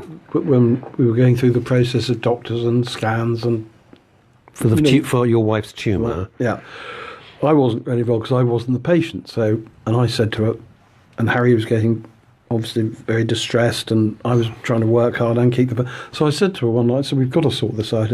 And she literally within 2 seconds bent over in bed and pulled her fingers down my face and ripped my face to shreds. And I just sat there with blood. Why were you? This sounds dumb, but why were you sharing a bedroom with someone who was clearly, at any moment, I would say to anybody, if somebody's going to explode like that, why are you sharing a bedroom with them? Well, it's all very confusing because you're hit with this behaviour pattern that you don't understand. And I hoped it would get better. And I saw this brilliant psychologist, and he said to me after seeing her once. He said, I can help you to live with her, but I cannot help her because she doesn't see a need for it. And I saw him. You can only help someone that needs help. Yeah, and I saw him 6 times, and he said to me, "How's it going, June?" I said, "It's a nightmare." He said, "I knew it would be." He said, "You've got to get divorced." And I said, "What about my son?" And that's when we started going through the process of, she was then referred to another doctor, and then for the tumour or for her behaviour? For her behaviour. Well, and how did you? I'm just curious, Julian. How did you persuade this lady that she should go and see someone? Well, that's the extraordinary thing. I mean, that is because, and if you look back in her family history, her grandfather and her father had a tumour on exactly the same spot on the left-hand temporal lobe, and I think she saw her father being cut open. He lost a bit of an eye and he lost a bit of an ear. And the extraordinary was when we were engaged, she got a tumour on her ovary, and they removed it. And I remember picking her up from the hospital. I thought, "You're not happy you've had this removed." And so then the behaviour got worse. And then I subsequently, in research, found out, which you probably know, is that the ovarian tumour was a second cousin to the, and it's the old story, they thought the ovarian one was the primary. In fact, it wasn't, it was the secondary. So she knew she had it. And I spoke to Macmillan nurses during the whole process, and they said there's thousands of people wandering around knowing they've got cancer, and they fight it. She's still fighting it to this very day. When you say fight it, in other words, what? Fight the reality of it, or battling with chemotherapy and? No, we didn't get to that stage. It's still there. And I spoke to her godfather 3 years ago, and I said, "How is she?" He said, "She's going blind." I said, "Well, that's the brain tumor." No, he said, "She ate too much margarine when she was a child." And I said, "Peter, I've got the scans." So, Kevin, I'm going to ask you, because you're the nearest we've got to a medical man in this in the room, is if you've got a tumour on the brain and the one on the ovaries was removed, you're saying, how can you not have an operation or not have chemo? I don't understand. It depends on how your brain is functioning with this. You see, I think she was probably quite an intelligent lady, actually. Yeah, probably hyper intelligent in many ways. But the other thing is, if she has this kind of almost like superiority complex, which I would guess, then what you've got is, okay, there might be doctors, but I know me more than anybody else. And what then you have is you have a structure that's kind of going, I'm not going to believe all their negativity of I've only got 3, 6, 9 months, 12 months, or I need this and that, because... And in a way, sadly, she's kind of right. There is a big element of nocebo effect, which is the opposite of placebo effect, where you can think yourself ill. You can think yourself into the grave if you want to work on it hard enough. Other people will have a placebo effect. Some people are given a sugar pill, some people are given a drug. The efficacy rates of both could be quite similar sometimes. I mean, the most tested drug on the planet is placebo. And yet they will not create a drug. They do a placebo for everything, don't they? Yeah, they will not develop a drug called placebo, even though the efficacy rates will fix 45 to 55% of most things. They've done placebo operations on people where they've literally done an incision into the knee, told them that they've had an arthroscopy or a meniscectomy or something, and the injury goes away. I've heard that as well. Yeah. It's incredible. Yeah, and I know these are surgeons doing this. But Kevin, presumably, and again, I am absolutely not a medical person, but they could only do that in an instance where it's okay if they didn't operate. If there's something which they actually had to operate on, and they said, actually, we did it, but they didn't. Yeah, that wouldn't go away. No, they've also done things on cardiac patients too, with cardiac issues, where they told them they put a stent in and that they'll be okay, and they're okay. It's really? bizarre. Why? No stent. Yeah, because why? They've not put a stent in. Why? Because because some people are starting to understand the power of the mind-body connection, which is huge, and the power of the placebo effect is incredible. There's some great books on it. Dr. David Hamilton, who's a scientist that's kind of moved across to the more esoteric and woo-woo side, if you like. However, the science has all got... It's no longer woo-woo, and it's interesting. What does woo-woo mean? It's interesting. That's Pat Sharp, by the way. That's what we used to say with Pat Sharp. Woo-woo. Yeah, but it's interesting that what was classified as sort of strange and weird now it's all coming around. It's all coming around full circle, and science is catching up with what a lot of complementary I don't use alternative because they're not alternative. You know, they've been around 3,000 years, some of these things, and you know, conventional medicine's been around a couple of hundred. You know, who are you calling alternative? And I could get my phone out now and I could go into a thing called iTriage, bring up any drug and list you the side effects of any drug that are on there. And you will, well, why would anybody take that? Right. You know, whereas the side effects of most complementary medicines are it either works or it does nothing. You see, let me ask you a question. And Julian, you'll get this. All right.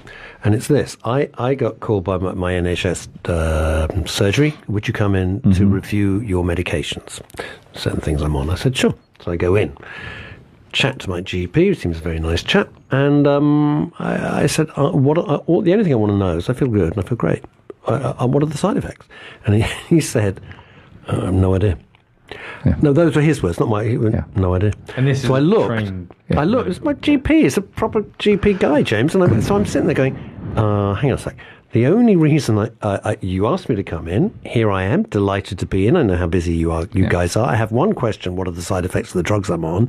You go, we don't know. And I'm like, well, I don't know what to do now. And he says, well, if you don't take this, X, Y, Z, I'm not going to go into it, X, Y, Z is likely to happen. I said, well, hell, I don't want that, so I'll continue to take it. And I said, well, but forgive me, but why don't you know? I'm not doubting your medical knowledge, but why don't you know? And he said, well, the drugs haven't been around long enough. These are not cutting-edge drugs, by the way. These are long-term drugs. Yeah, I know. You're pulling a face, James. Imagine how I'm sitting in his surgery going, what the hell? I'll give you a story about my GP very, very soon. She called me and said, well, you have to have a drug review. I've only got one kidney now, obviously, because I have the other one taken out. And because of that, I have a very mild, and I mean extremely mild, hypertension, like the tiniest elevation in blood pressure occasionally. And she called me and sort of said, you've been on this drug for too long. I want to put you on statins. And I'm like, okay, why do you want to put me on statins? Because I think they're far better for you. Now, this is my GP trying to convince me to go on statins. I had to inform her that, you know, that years ago I had an autoimmune condition called autoimmune urticaria, and people that have had autoimmune conditions should not be put on statins. I had to tell her, my GP. But she had your full record. Yeah, okay. And my records were there. She would have had this on record. It would have said somewhere. And if she'd have bothered, but you know, the whole thing is the pharmaceutical industry wanted statins to be out there. He said, this is subtle as a mallet in the face. Are you a fan of statins or no? Not particularly. Okay. There's far too many side effects. You know, which would we've got all the drugs that we need.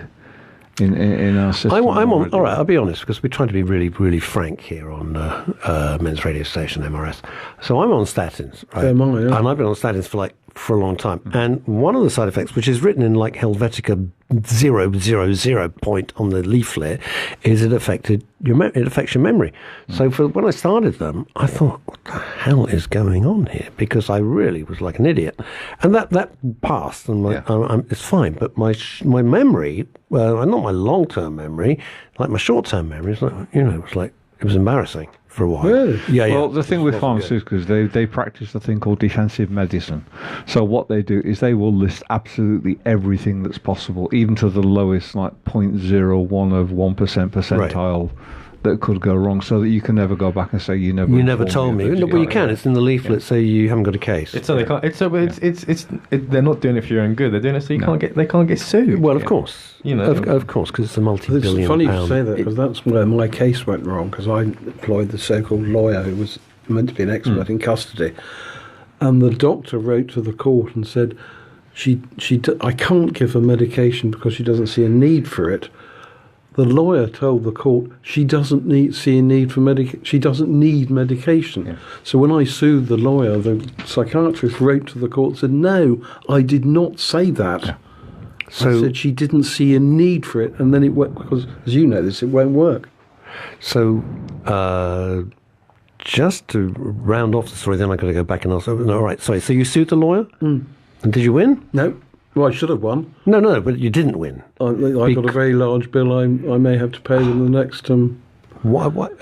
Because they removed the keys for... Me being a journalist, I looked at the bundle before the court case, which the key evidence was the neuropsychiatrist evidence saying I did not give her a clean bill of health. I won't give you their name. No, don't mention any names, please. No names at all. remove the key evidence which I, as a journalist, brought to court. And the judge said, "You're doing this for money." I said, "No, I'm not, my lord. You read this medical report." And he went spout. He was annoyed. Oh. Why? He said, Why was he annoyed? Seen it. He said, "Why haven't I seen it?" "Oh, we're going to show you tomorrow."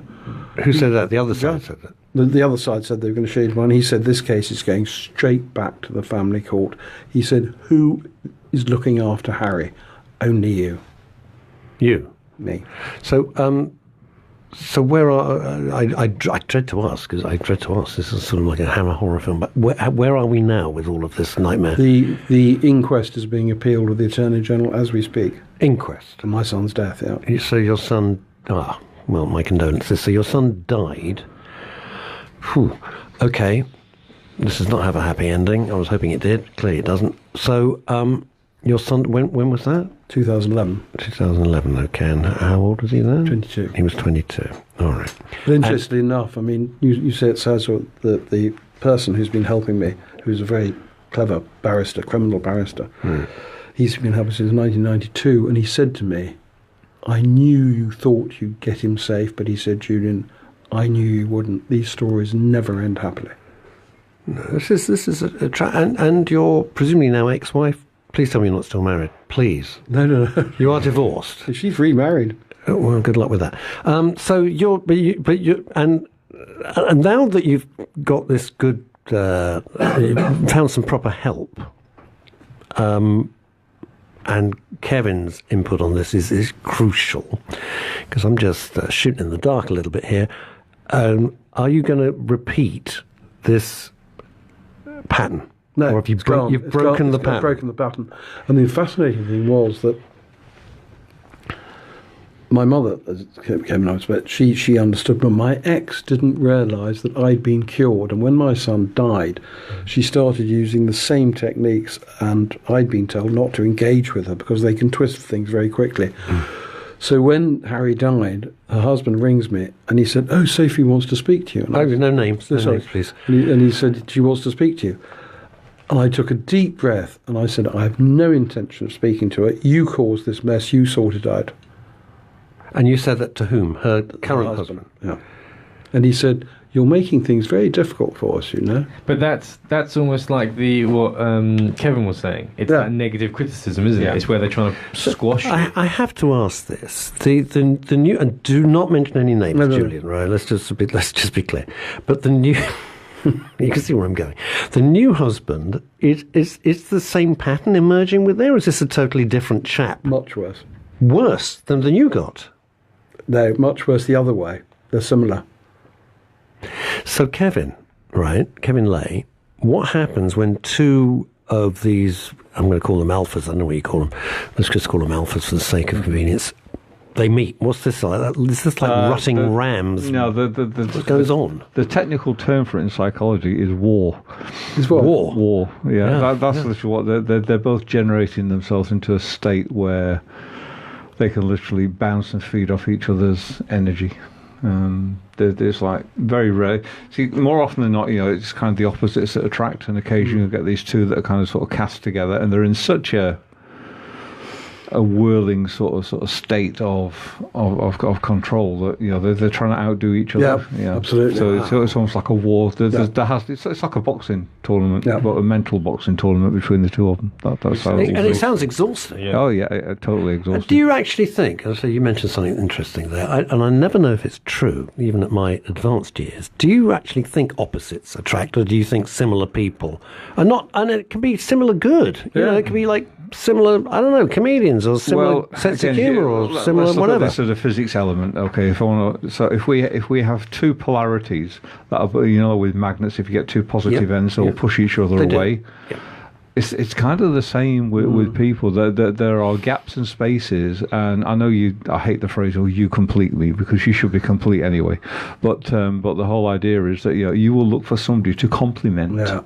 Rather than complete you, to complement your state, and they fill in, and that's why people use phrases unconsciously like my other half or my better half, because if you're a bit of a shit and they're a really nice person, they say, well, my better half wouldn't agree with me, and so linguistically we do it unconsciously. We don't know we're doing it, but if you listen to the way people speak sometimes, it's actually very true, you know.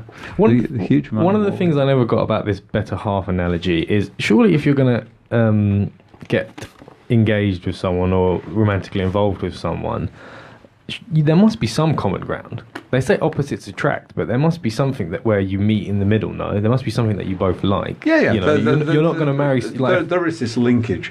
Again, if we wanted to get all sort of quantum theory on it, it's what we call a torus or a toroid field overlap. Yeah. Say that again. Toroid field overlap. Every cell in your body, the planet, every tree has got what we call a toroid field around it, like an energy field around it. And this isn't woo. This is hard science. That's not woo-woo? No, it's hard That's science. For real. This is hard science. That is for real. And the thing is, if somebody walks into a room and their energy thing is repellent to you, you know, when like say some people walk in a room, you go, oh, just don't come to me, don't talk to me, don't come near me. You just want to avoid them. Yeah. And other people, they walk in a room, oh, I've got to get to know you, because there's just something, there's that attraction thing about it. And it's the same thing with this energy signature that we all transmit and we all put out. I mean, because of the way I am, I'm very kind of chilled, relaxed, and calm because of what I do and because I just am. And people kind of like that about me. Oh, I feel really calm in your sort of, you know, when I'm sat around you in your presence. Well, that's not because I'm doing anything externally. It's because I'm projecting that naturally. That's my core inner, and people either like it or they don't. Oh no, way too relaxed. But you know, I'm going to say this. I don't want to embarrass you or give away confidence. But when we first met, you were pretty hardcore, very assertive, and I don't mean that in a negative way. But you were. You know, there's confidence and then there's a level of assertiveness, and you're thinking, well, there's clearly no doubt in this chap's mind that he knows that he's convinced that what he's saying is absolutely right. I get that.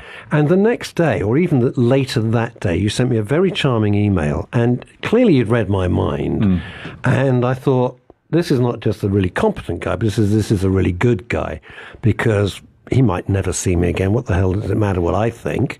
It's kind of irrelevancy to his life, certainly an irrelevancy to his career. He could tell me to get lost, or words to that effect. And you sent me this very charming, to-the-point email, and you'd picked up immediately on what might have been not a problem, or not even an issue. I just like a feeling more than anything else. And I phoned Howard, and I said, who's my co-founder on this, Howard Jameson, who introduced us, and I said, what a great guy. And I said that because I was like really impressed with the meeting, but more to the point that you had gone to the trouble of thinking, I may have come across as X, Y, Z. Yeah. I'm going to cut that off at the pass. Yeah. And you didn't need to do that. And I we live in a very rude world. We live in a world where there's manners are, James is younger. You're 24 years old. This is the world you understand. This is not the world I grew up in. This is you've watched it. And at my age, I look around and I think, Jesus, how the hell did we get? How did people get so rude to each other? I would have been mortified for you to think, at any level, whether I'd have met you again or not, that you'd have thought I was being either unkind or arrogant or rude, which is why I sent you the email kind of going, I know I said something actually that, looking back on it, reviewing it in my head, that was wrong. I shouldn't have said that. And in I that appreciate way. that because people, I really appreciated it.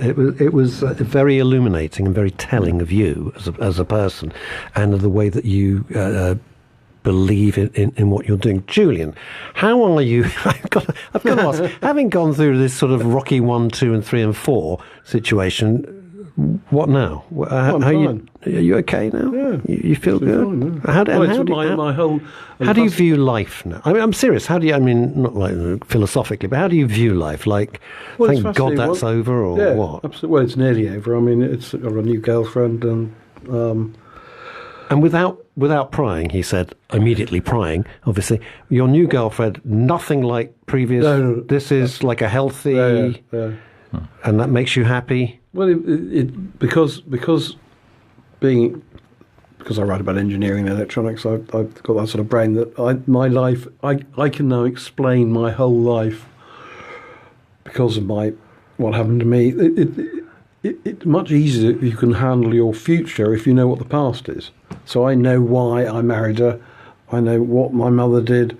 That's all logic, and I'm a logical person, so I can now get on with the rest of my life and say, well, okay, the first bit wasn't exactly great.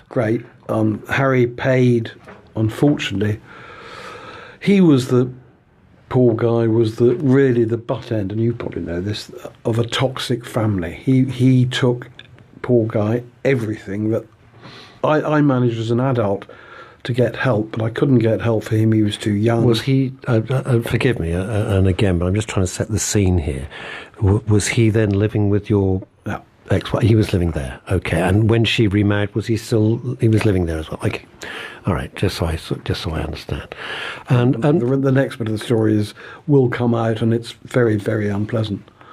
Well, we'll have to get you back, and we have to hear about it. But you know, once you know this with your patient, once you understand why you're hit, why something happened, it's much easier to cope with. Yeah. Well, we have this thing in one of the real reasons why people don't heal is they don't understand. Yeah. We have a phrase called coaching is curative. Yeah. So when you train somebody or you coach them into why they've experienced something, once they understand it, it's like, oh, right, okay, they get it. And it's far easier. It's almost like if you think of a little box in the brain, and it opens up and it gets stuck full of stuff. And unless the lid closes on it, it's always open. And there's always like, well, what if, why, what if? There's always that question mark going around it. Comedians use it to, Billy Connolly's a classic. Ronnie Corbett used to bring it out. They're called open loops or nested loop, where you start a story, but you don't finish it. Who are these and you people? carry on to a few more. And at the end of it all, you shut all the loops down. Yes. They use it in NLP. It's called nested loops, is its traditional name. But, we use this open storytelling, but not finishing it to keep people's attention focused. Connolly does that brilliantly. Yeah, I'm an NLP master practitioner and trainer. Julian Nettlefold, thank you so much for coming out. I really appreciate it. We've got a real treat coming up as well. This has been one hell of a show, I've got to tell you. Right, time to pay the rent. You're listening to Russ Kane on Men's radio station, where men really talk. Hello, I'm Lawrence Davis. I'm the proud owner of Started Cigars in Mayfair and Knightsbridge. For the past 60 years, we've been providing the world's best Cuban cigars. When it comes to cigars, there's no other than Started Cigars from Mayfair and Knightsbridge. We at Starters would like to wish Men's radio station every support in their task for helping men's emotional and mental well-being. Check them out. Men's radio station, where men really talk. Your call is important to us. You are now number 15 in a queue. At Profile Insurance Services, we treat people as individuals. You'll speak to a real person, not a call centre. We're fast, small, independent, and have a superb team of insurance specialists. And they're really nice too. Advice is totally free and we cover everything. Call 0208 931 3306. Listeners to Men's radio station won't pay a penny for admin fees. That's 0208 931 3306. With Profile Insurance Services, you're covered. Let me tell you about Jermyn Street Theatre. We are the smallest theatre in the West End, only 70 seats. We are a registered charity and not grant-aided, run by a small team of volunteers and trustees. Jermyn Street Theatre is a hidden gem. It combines the comfort and convenience of the West End with the intimacy of a studio. Every seat has a perfect view of the stage, and even a whisper is audible. This is a secret theatre in the heart of the West End, once found, never forgotten. Slick 50 Barbershop is in Westcliff-on-Sea, Essex.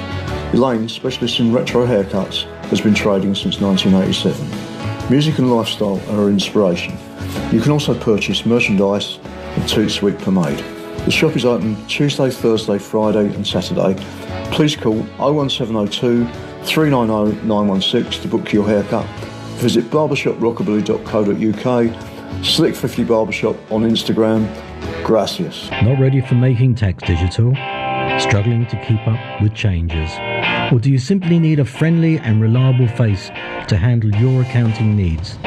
With over 20 years of experience, BBK Partnership in 5 London areas provide personal advice, and all our partners are readily available in person and by phone at times that suit you.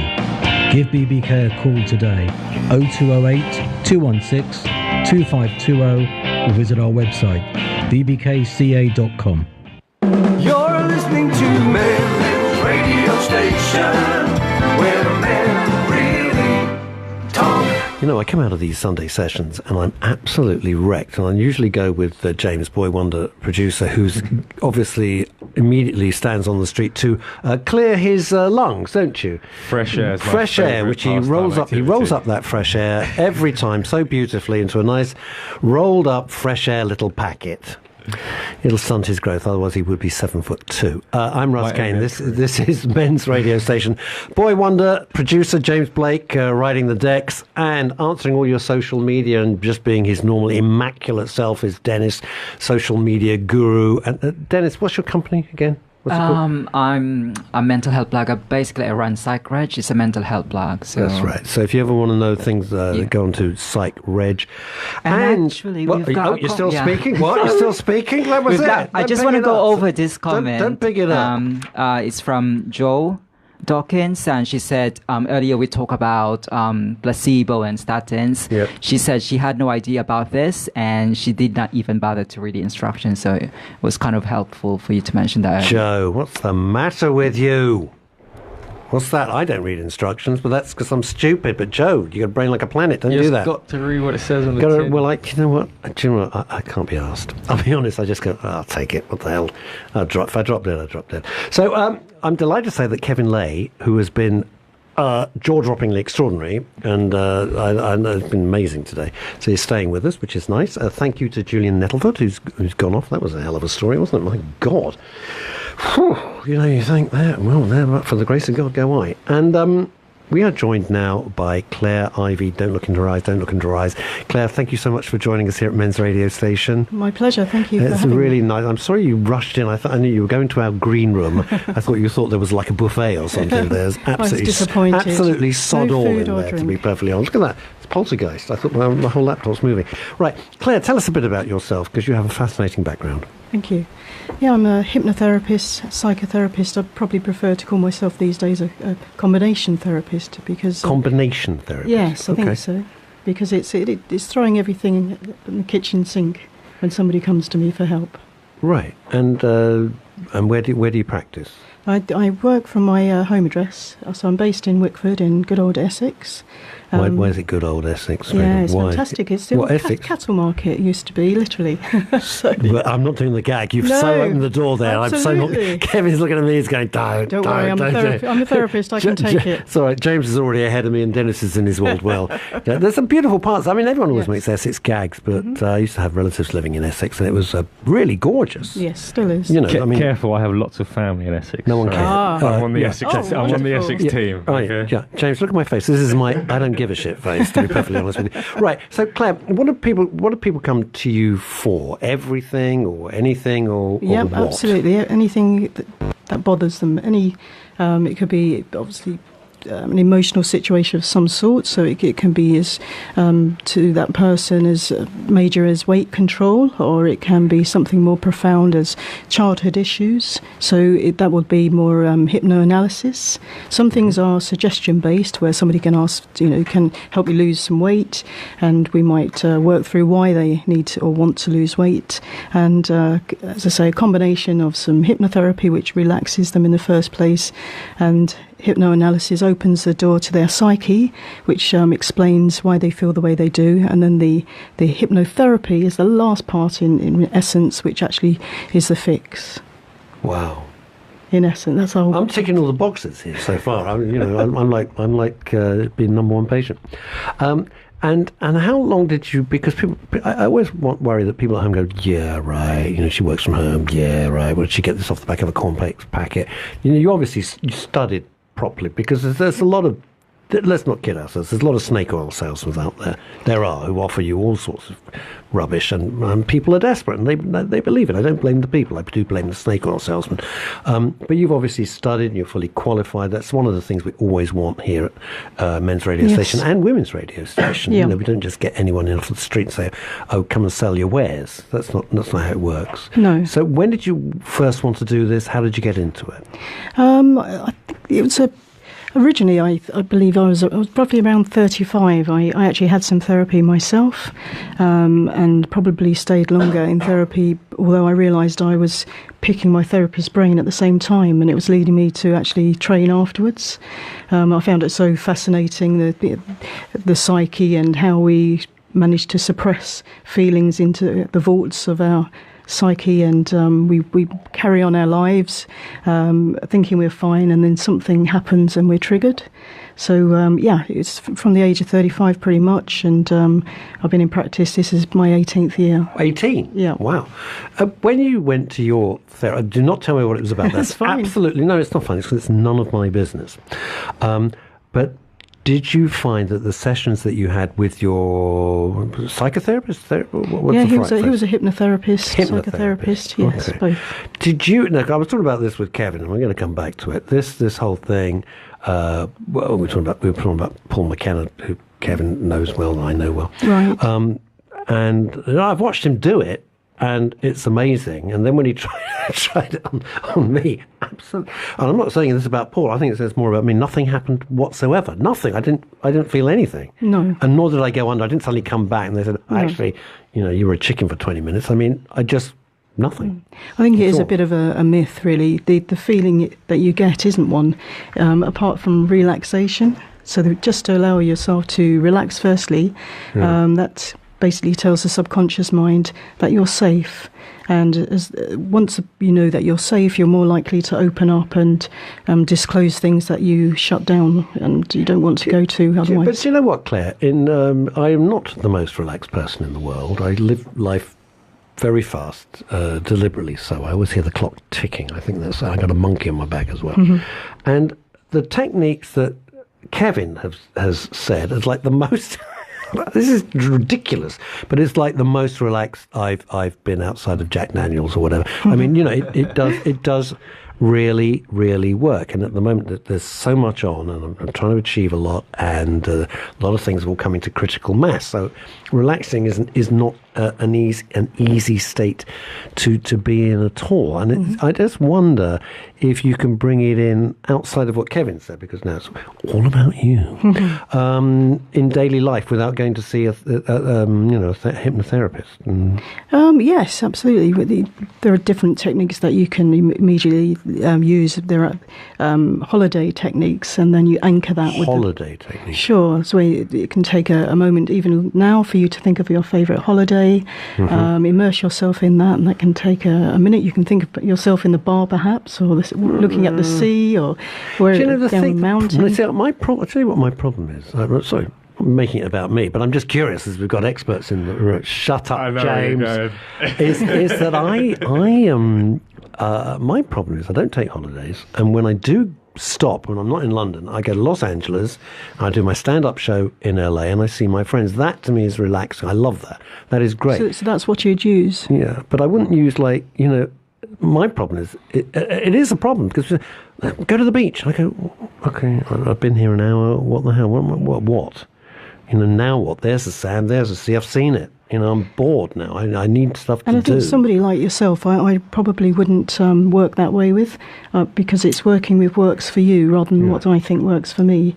So it'd be thinking about the time when you've really enjoyed working hard, for instance, or a time when you've had a fantastic meal with a friend talking about work. But it'd be whatever works for you, literally. So it's not it's bespoke. That's the great thing about it. See, the thing is, you're actually hypnotised a lot more than what you believe. Do you drive a car? Oh, yeah, okay. Sure. So you've driven around to somebody's house before now, and when you've got there, your brain's gone, how did I get here? All the time. How the hell did I get here? Then you're in a state of hypnosis to do that. How do you know to turn down your road and pull up in front of your house without even thinking about it? It's an unconscious process. Yeah. I guarantee that at some point you've been lying in bed at night and you've had a book in front of you and you've read a page, and at the end of the page you've gone, not one word of that's gone in. Yep, frequently.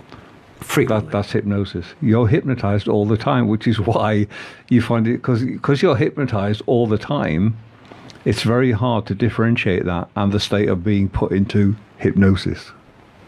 So it's called waking hypnosis. But how come I'm not having? If I'm hypnosis, and I don't doubt this, because everything you've said, absolutely, I can relate 100% to. But if I'm driving along in a state of hypnosis, how come I'm not driving into a bus, God forbid? Or what's ruling me? Part of your brain, your limbic system, is still trying to keep you alive. That's why if you have somebody in a trance-like state and a fire alarm goes off, they're not going to stay in trance. They're going to wake up like that. Or if you say something inappropriate or something that completely contradicts their belief system, they will come out of trance in a heartbeat. I'll tell you a classic one that I saw in a training once, and you'll love this. And I am going to swear, so I'm going to kind of pre-warn people. That's all right. It's okay. I saw a guy on stage, and I saw the instructor say to this guy, and we do a thing called forget the numbers. Okay, like, so you'll count your fingers, and you count 1, 2, 3, 4, 5, 6. You'd lose the number 7, 8, 9, 10, and all of a sudden you'd have 11 fingers, and it's quite funny and it's humorous to see because you forget the number 7. You say, how many dwarves were there? And they go, well, because they can't say the number 7 because you've given them what we call temporary amnesia, and we do that. Do you know what I was going to say? 11. Well, we How weird is that? We had this guy. I knew it was 7. Yeah, we had this guy on stage, and the hypnotist that was doing the demonstration sort of, had this guy in a really quite a deep trance. He sort of says, as we go through this, he says, you're going to forget the number 7. The guy came out of trance in a heartbeat. I'm fucking not. And it literally came right out of trance and looked at like horrified. And the hypnotist went, what? He said, I'm an accountant. I cannot afford to lose the number 7. Wow. That's his job gone. So his survival instinct came in. If I forget the number 7, that's my job gone. How do you both feel? I'm going to ask Claire first. That's extraordinary, by the way. How do you feel? Because it is, as you've said, and I agree, it's terribly entertaining. If I watch Darren Brown, who I'm a huge Darren Brown fan, and he does some amazing stuff on stage, and you either believe they're not plants, and I don't think they are plants. I think they are genuinely people who they're not. You're shaking your head. No, they're not plants. They're not plants. No. So they're people who've gone along to the theatre to have a good evening, and that. What's the matter, James? Are they not plants? I don't think you could run a whole career, and he's got a huge career, and his shows are jaw-droppingly brilliant. I mean, he's just brilliant. I'd love to meet him. I'm just fascinated. How do you think that helps? How can I phrase this correctly?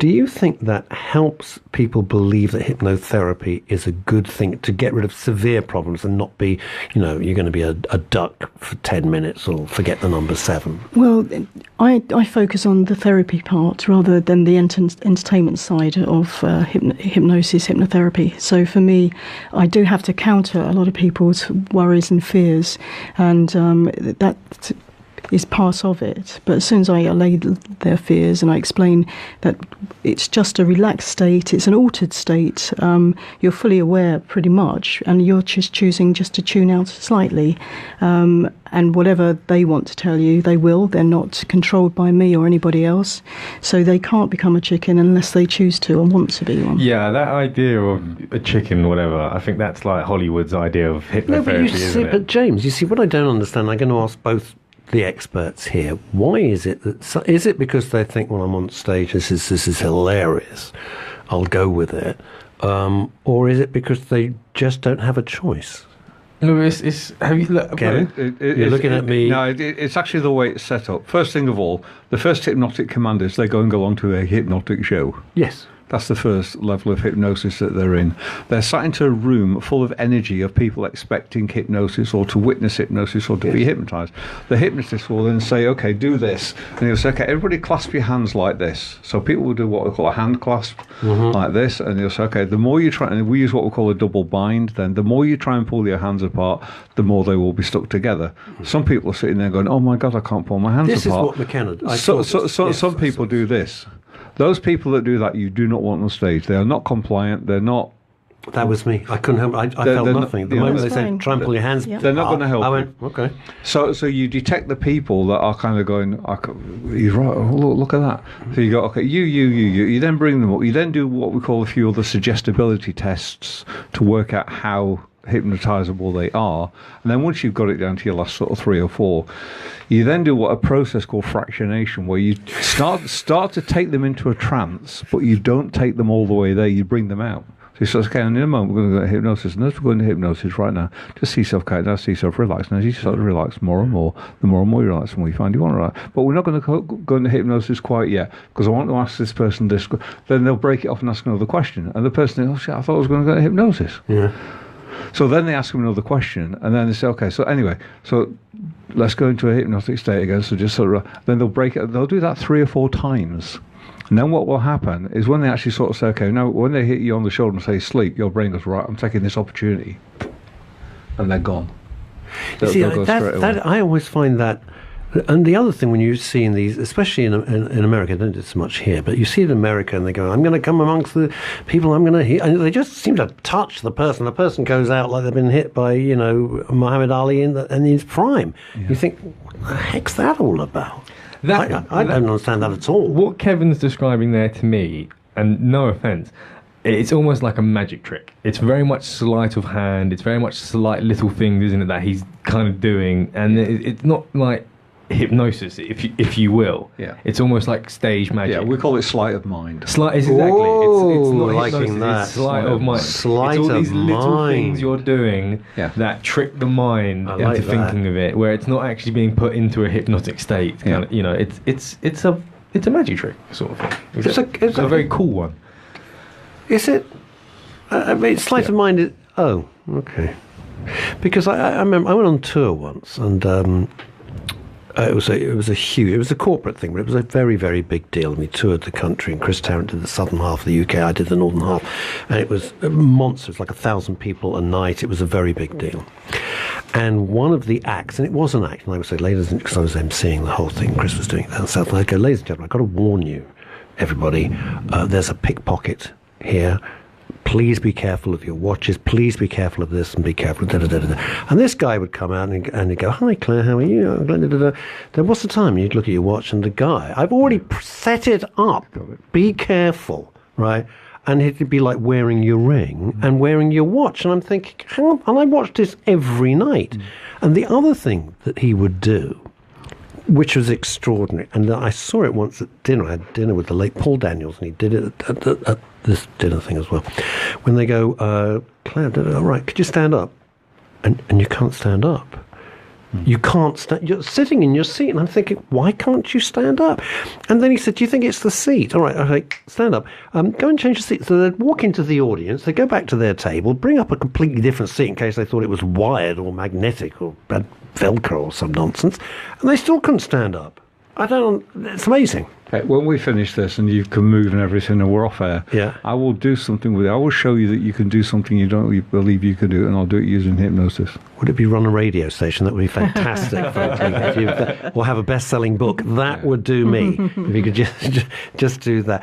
Are there some cases, I'm not asking any specifics, obviously, I'm not that daft, where you think, I can't do this. This is too deep. It's too deep set, or well, it would be them rather than myself. If somebody is resistant and they don't want to go there, and it's not my job to obviously I facilitate everything for them. But if somebody doesn't want to go there, it's their right not to. I get their right. Is it because they don't? I'm going to use the word cured. It's the wrong word, but bear with me. I can't think of a better shorthand term for it.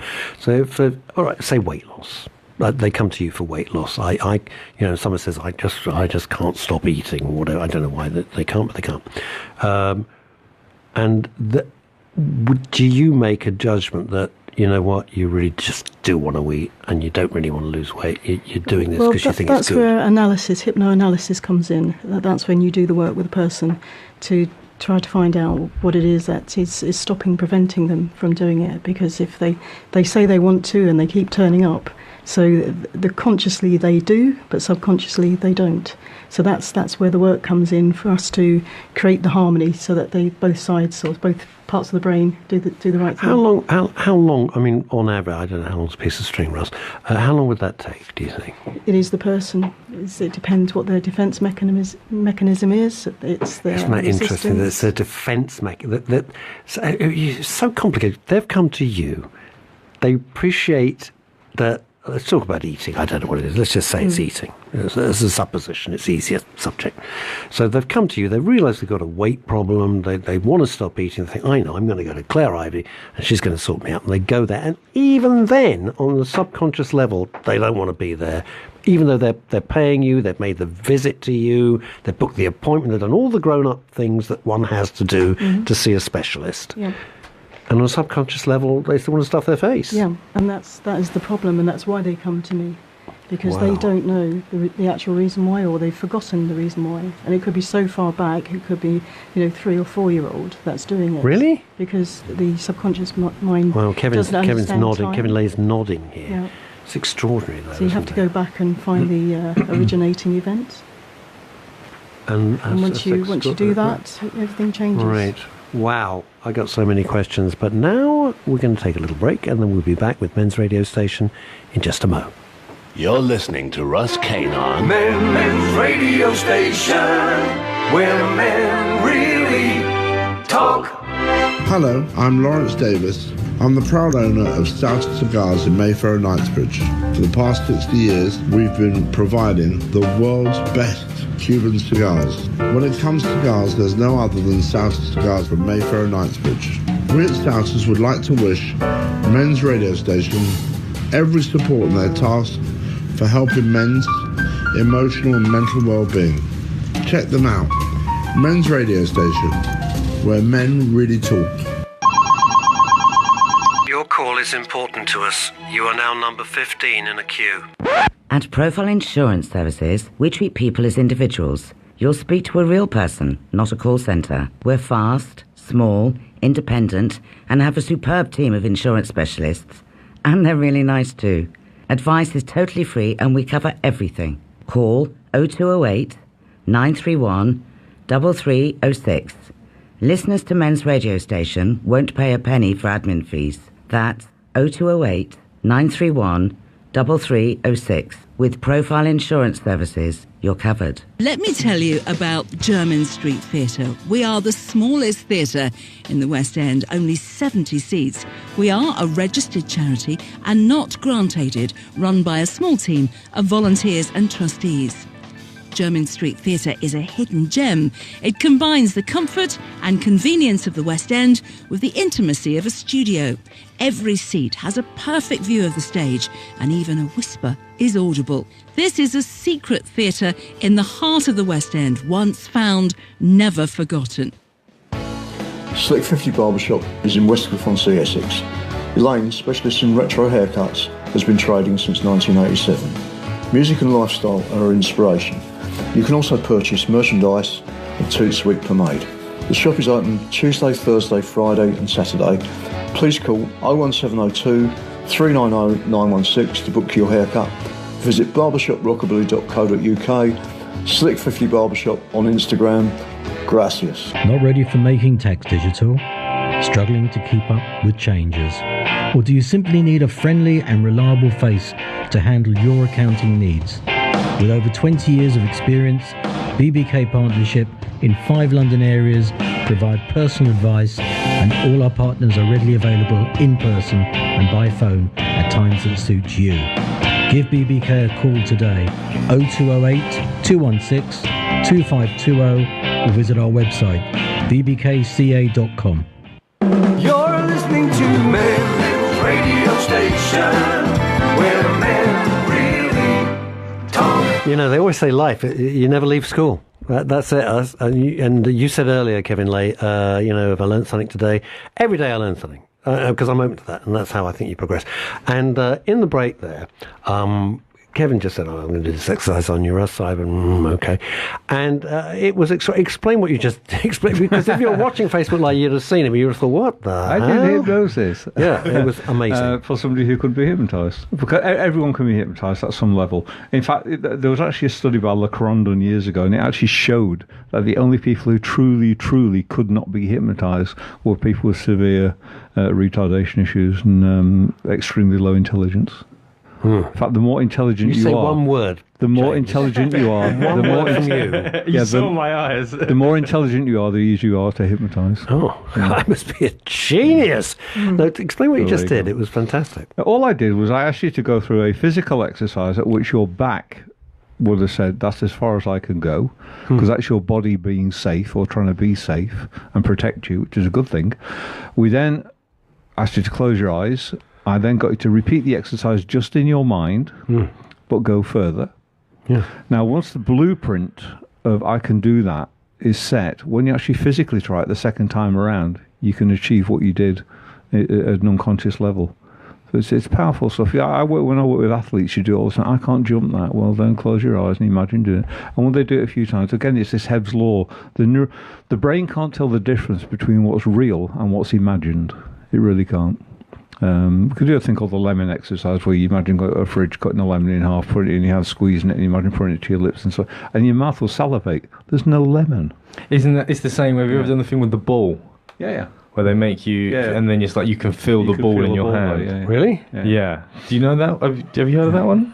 I haven't tried that one. No. It's Kevin probably knows it. It's more interesting, Kevin, because I've got a very tricky back following my car crash 21 years ago, and which is why you're hyper protective. I am very protective, because if it goes, I am out of action for 6-8 weeks. I'm in agony, and it's horrendous. It's my big fear, to be honest. So it's really interesting that you were able to do that. So what are the common reasons that people come to say, because the things we talk about here on Men's Radio Station a lot are depression, for sure. That is a huge issue, and so do people come to you for that? We talk about fitness. We don't particularly talk about weight loss as such. It's not that. No, I have lots of people that is anxiety, depression, childhood issues.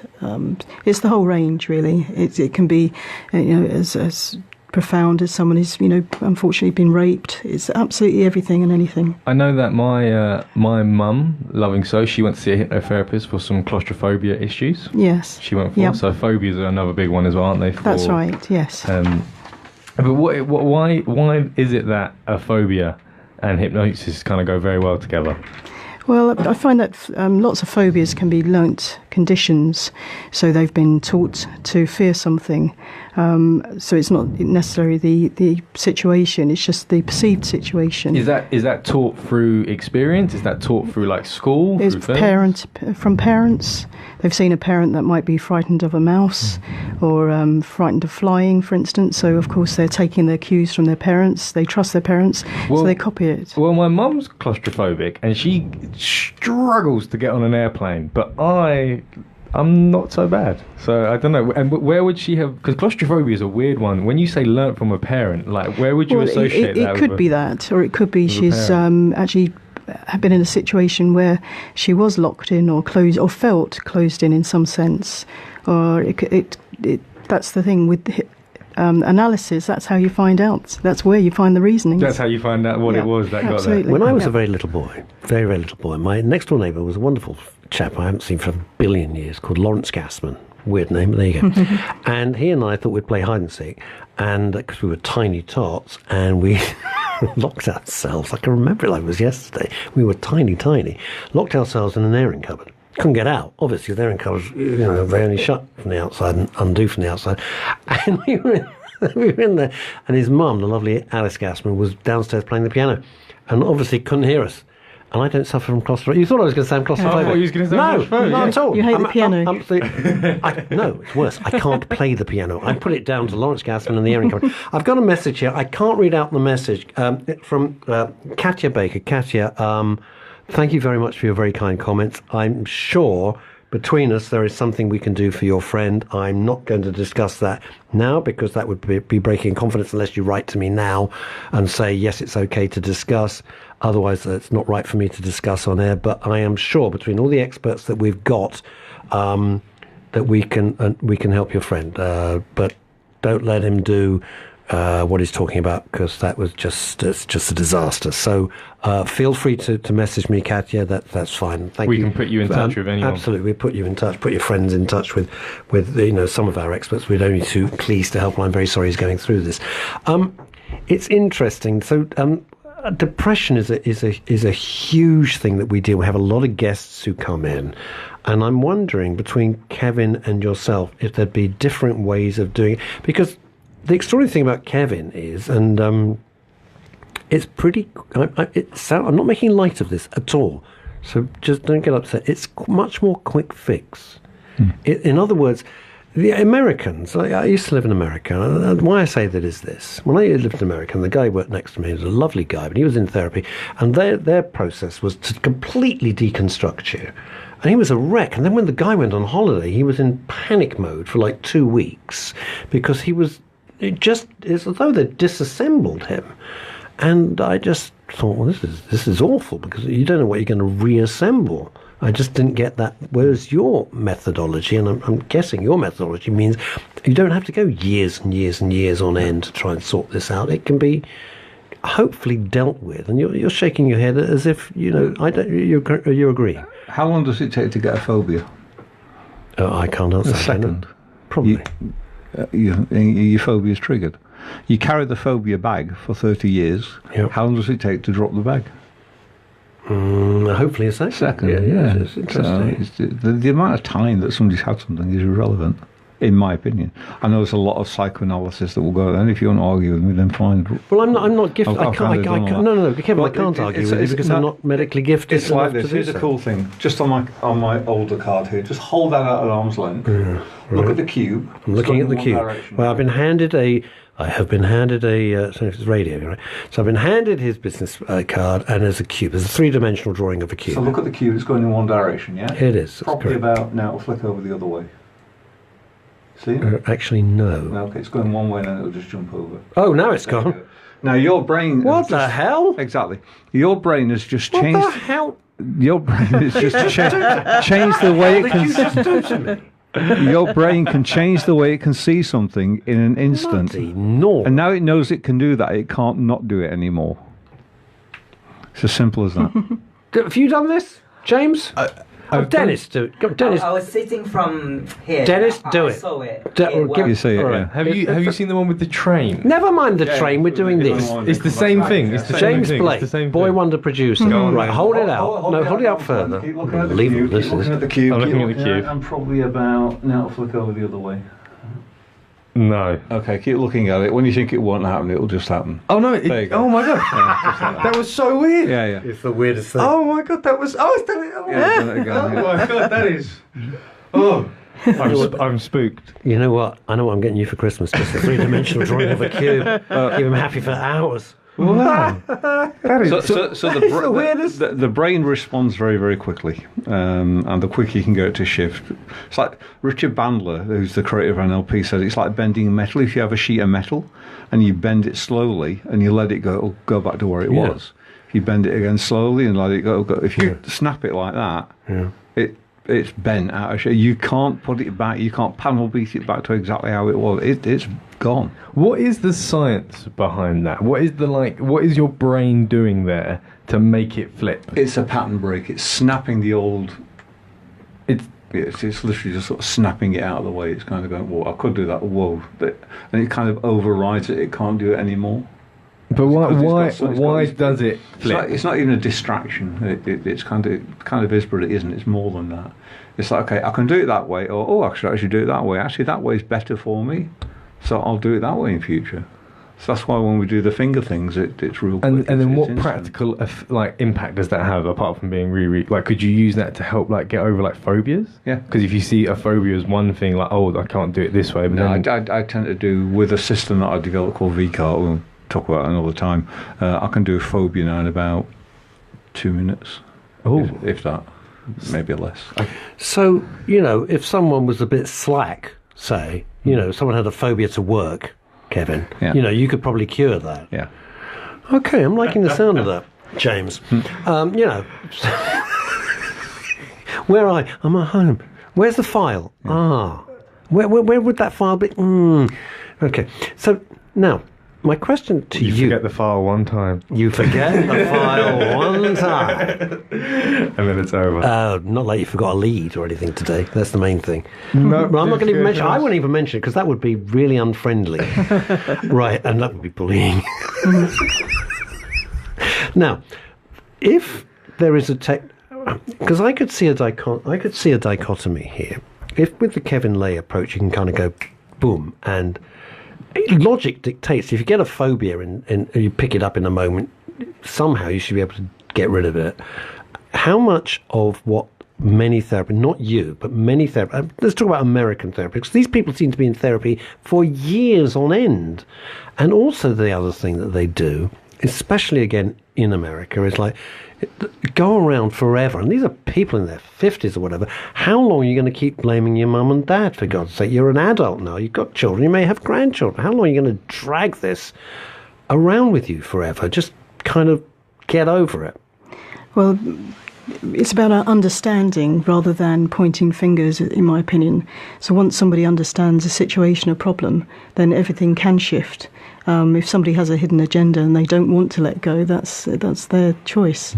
But it's understanding why they're behaving the way they are. When you say a hidden agenda, if someone came to you with pick subject X, I'm not even going to be specific because I don't want to narrow the conversation down, and they do that, and you would be able to detect, I'm assuming, that really they're holding on to this thing because they think they want to get rid of it, but they don't. I mean, with depression, I don't understand that at all. The one thing you don't want to have is depression. You don't want to feel depressed. It's horrendous. Well, some people say depression is anger turned inwards. So it can be, let's say, bereavement if there's nobody that they can blame. So the anger is still there. So they turn it inwards. Gigantic. Yeah. The anger is gigantic. I'm very open about it. I lost my wife to cancer.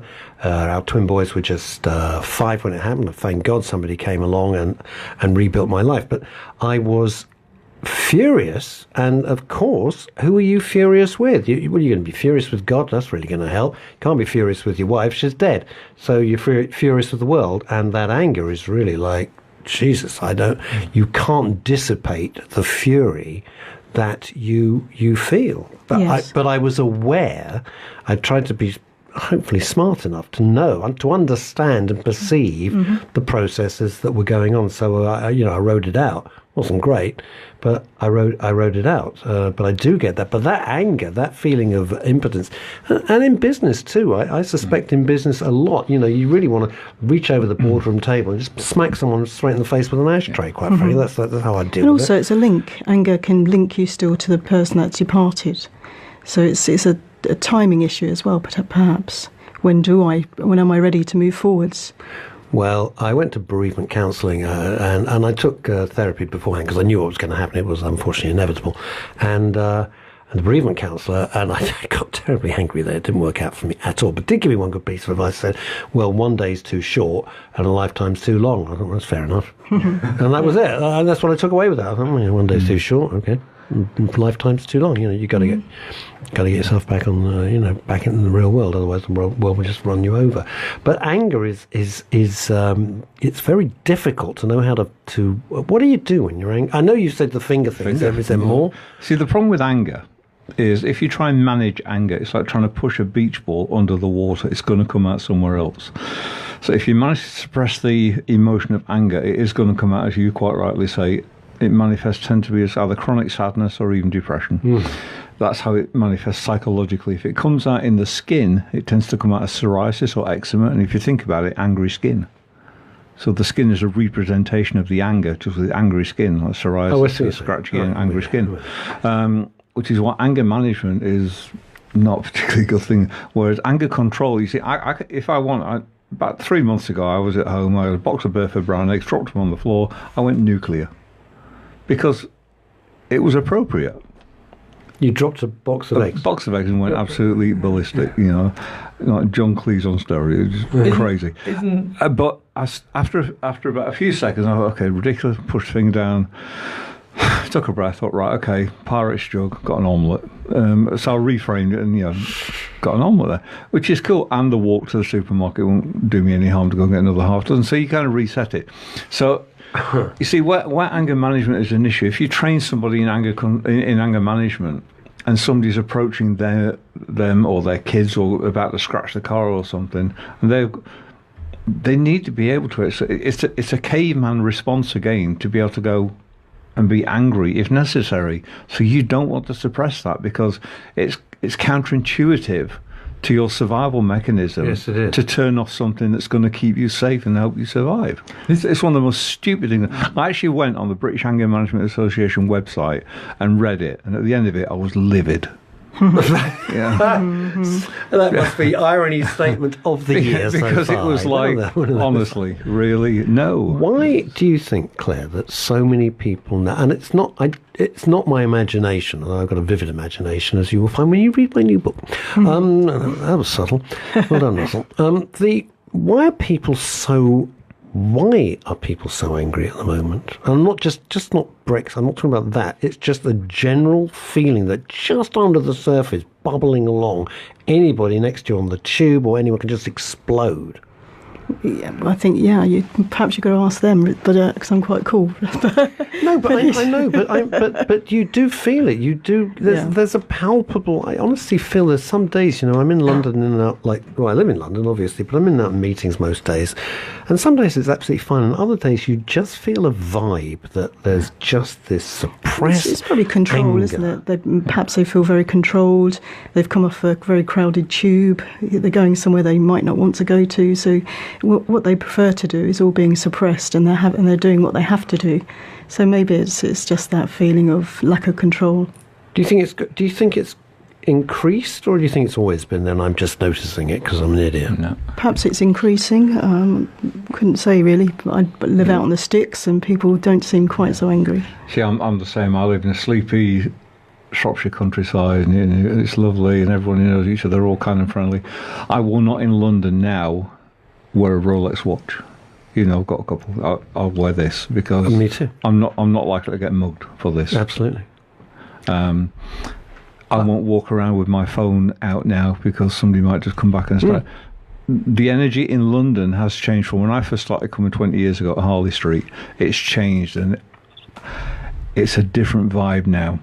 Also, we've got, again, do you remember I was talking before about diet? It's what we eat and also what we hang out with and what we read. What we're seeing on the news and in the media all the time, and social media has actually made it significantly worse. I know it's your kind of playground environment, but you see people being able to say things on social media and be vile and stuff that they would never come up and say to your face. They'd never say because you'd deck them. You would. You would just say really, and then you'd hit them. Yeah, you wouldn't be able to control yourself. So now that level of that almost like acceptability of being abusive and angry and vile, and it's because it's in the, if you like, the cyber world, it's kind of transposed itself across to being acceptable in our normal world. It's quite scary. I feel, and I've been talking about this a lot because I do a lot of social media, and I do it because that's how I promote the various businesses. We couldn't exist on Men's Radio Station without all the work that Dennis does, and James and Howard and myself, because that's the medium in which it is. I got a book coming out. That has to be pushed on social media. That's how that people are going to buy it, because it's going to come out on Amazon. This is the reality. But I think what all of that has done is completely blurred the lines for what we used to think of reality, the real world, and the social media, the digital world. The digital world is, and the worst, most revolting combination of this was the massacre in New Zealand, which was the first massacre filmed live. They used to say the revolution will be televised. Yeah. This was the first time 43 people gunned down in full colour on an HD camera, helmet cam, and it's like, oh my God, that's where we are. And that really, and everything, I'm not getting into the politics of it, what I'm saying is it completely crossed the line between what was real, obviously it's real, people are dying, getting injured, but between that and the world of the digital world, it seems to now all be one. Well, there's another element to it, though, if you think about it. There's also a desensitization issue going on. I mean, when the thing happened last week in New Zealand, I thought, oh my God, because that's the first time it's happened there.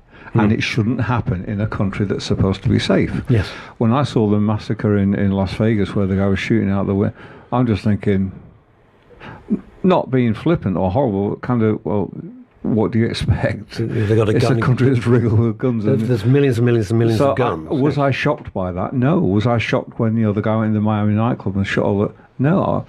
And you become desensitized to it. It's almost like, well, it's happened again. I'm still appalled by it. Yeah. We might know that goes on, but I'm still really appalled by those acts. So thankfully, I'm not desensitized. But they are.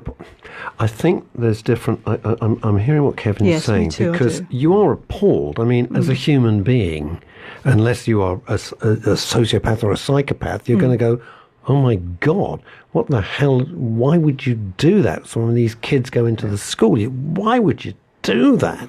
It's abhorrent, it's ghastly, and it goes against everything that you would believe as a person, as a dad, as a whatever, as a cousin. You see, at one time you'd have waited for either the 6 o'clock or 10 o'clock news or the newspaper the next day to inform you of that. Now, instant. It's on me instantly. So the shock factor, the shock element, isn't quite as shocking anymore. And that's where it gets really scary, because we're not, we're offended, about things, but we're not shocked anymore. We're not shocked by horrors and things as much as we used to be. I don't think. No, I don't think we are. Maybe that's where the anger comes in as well, and the lack of sense of control that we have. It's the sense of control we have over our own lives, or the lives of others, of others, life in general. There's we have no control. No control, absolutely. But once you accept that, you kind of. The worst thing was, I hadn't seen the news that day, and I'm not mentioning any names whatsoever. And somebody had sent me what I assumed was an advert for what they call, I'm not being rude, they're called first-person shoot-'em-up games. That's what they are. So somebody that I know. And I started to look at it. I don't really understand what's going on here, because it was that helmet cam footage, and so I was looking at that on my phone. Then I was getting the news feed up on my laptop, and I thought, "Oh my God!" And suddenly it was like I'd been slapped round the face. I realised what I was watching, and I stopped straight away. And I stopped because I felt it was revolting to watch. And I thought, if I watch this, I am. This is weird, this is how my mind works. I thought, I'm complicit. I'm not going to watch this. I don't want to watch this. I understand what a maniac going in with a machine gun into an unarmed place of worship is going to do. It ain't going to be nice. It's going to be absolutely horrendous. I don't want to watch that. So I didn't want to be desensitized. But the worst thing was, I'd watched it for about 20 seconds, and it didn't compute with me at all. But is that because it's so, shocking that your brain almost can't register it? Do you know what I mean? It wasn't that. You know what it was? It was because it looked... I'm on difficult ground here, so please bear with me, because I know it's still very sensitive, but it looked... Because it was going from room to room, and if you've ever played those, those mission games, you're going from room to room. It's a first-person shoot-'em-up game. But that's what looked exactly it looked and sounded exactly the same. And after 20, I thought, oh my God, this is and I stopped. Of course I stopped, because there's no way I wanted to watch that. But that's the thing, your head doesn't go there. Because it's such a shocking thing. Your head doesn't go to that place immediately, does it? It just goes to it's a video. I just thought, why am I watching an advert for a video game? I didn't know what it was. Well, there'll be a period of cognition before it comes in, and before realisation of what it is. Well, again, you did right. At the moment you realise what it was, it's like off. I don't want to see this. Immediately. Again, that's your limbic system protecting you, because it doesn't want to get what they call vicarious trauma. Because if you'd have watched the whole thing to the end, that could have traumatised you greatly.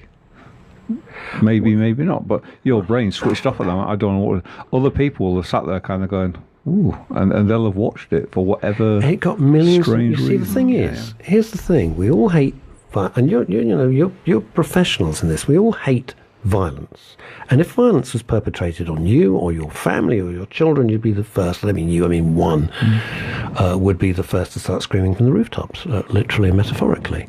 So that footage taken by this horrendous fellow has been viewed millions and millions and millions of times. You've got to think, Are you watching it out of curiosity? Are you watching it out of sympathy with him? Are you watching it out of sympathy with the victims? What is that? A lot of people get a dopamine rush out of it. Yeah. You see that when you're driving along, don't you? And there's a crash, and you always see people rubbernecking. Yeah, I mean, there are a couple of kinds of people on the planet. There's what I call EastEnders people that watch EastEnders if you do. I'm sorry, but if you do, and there's DIY SOS people. I'd rather watch somebody being helped out of a bad situation, having the house rebuilt, and tears at the end like wow, and I cry. Than watch people yelling at each other. I can't watch EastEnders. It's so depressing and ghastly. I know people adore it, and that's just me. Well, look at the audience figures for it. It's massive. It is massive. It is massive. I've watched it for a couple of minutes, but it's not accidental. I actually searched for it. I know it was taken down on Twitter. So I look on another website. It's what you would call a far right, what you would describe as a far right website. But my goal for watching it is because I see it as a current event. That's relevant to what you do as a social media. Well, hang on, but you would know, Dennis. I'm just curious, because I go out of my way to avoid stuff like that. I mean, I won't watch atrocities in the Middle East. People, I'm like, what the hell do I want to see that for? I don't want to see it. So you knew it was going to be horrible. But you're an intelligent guy. You know that somebody going in with automatic weapons in any situation is only going to have one outcome. Did you? And it's a genuine question. Did you expect to learn something from that? No. But I was just. I just want to be like. How should I say it? Like, be more knowledgeable. I know like how horrible it could be, but I just want to see it. Personally, I just want to see it personally. And now that you've seen it, did it reinforce everything you thought, or you thought, well, not so terrible, or did you think it was even worse than you imagined? I've got different opinions about religion and immigration. I'm not going to discuss it. No, but it's not about that. It's about forget the politics of it. You've got people at prayer of whatever denomination. It's irrelevant. It's irrelevant for the purposes of this discussion. All right, and somebody goes in with automatic weapons with the sole purpose and pre-planned to kill as many people as possible. That's it. That's the bottom line there. So were you revolted by it? Yeah, because I could sympathise with the family, although I'm an atheist, but I would expect people that when they go to a place that they should be safe, whatever their belief is, they should be safe. But because it was on the news, and the fact that it was mentioned it was already taken down, so it's kind of like propelled me to look for it. I think it fed my curiosity. Well, no, the reason you do that is because that is the, if you're industry or profession that you're in. Yeah. If you're with your peers in your group, and all of a sudden they say to you, "Oh, did you see it? Did you see it?" and you're the only one out of a group of 30 or 40 or 50 that didn't see it, you're different from the rest of the group. So again, caveman brain says, if I'm different from the rest of the tribe, they could actually excommunicate me, they could banish me, they could push me out. If I'm pushed out of the cave and I'm on my own, I'm not safe. You actually went on that to look at it from a point of safety for you. Like peer pressure. Yeah. I think you're meaning. Yeah. But that's the world we live in now. Yeah, totally. It's peer pressure. It's social media peer pressure. If you're not on it, you're out of it, and it's like you talk about. You're excommunicated. You're really. Do you really care that much? I banish myself. Do you care that much? You, me personally, yes, you, James Blake. You know that I am off all social media. Yes, you are. I think it's a terrible thing, and I don't like this fact that I have to be. I have to be following the latest trend. But you're living proof that you don't have to. I'm seriously, you're living proof. You're not on it. You don't engage. A balanced approach might be a better way. That's 1 foot in, 1 foot out. So you're not informed, but you're not buying into it every day. But, I still knew about what happened. Yeah, absolutely. So that's the balanced approach, isn't it? But it's not so much that it's just more what social media does and how it creates this hive mind mentality of like, this horrible thing has happened, let's all jump on it, and that's what I don't like. You jump on the grief wagon. Exactly. Yeah, it's awful. And it's horrible. Stuff like that is horrible. And I agree. That's why you don't get involved and watch it, but you're aware of it, so you're informed. Yeah, but the informed is interesting. You see, I think if you're not in it, yes, you're uninformed. if you're on it, you're probably misinformed. It's incredible. I mean, both of you will understand and must have to counteract so often people who are manipulated. You for certain, you both for certain, you must have people coming to you and you can see, and indeed like Julian, which was this horrendous story of being manipulated in the worst kind of way.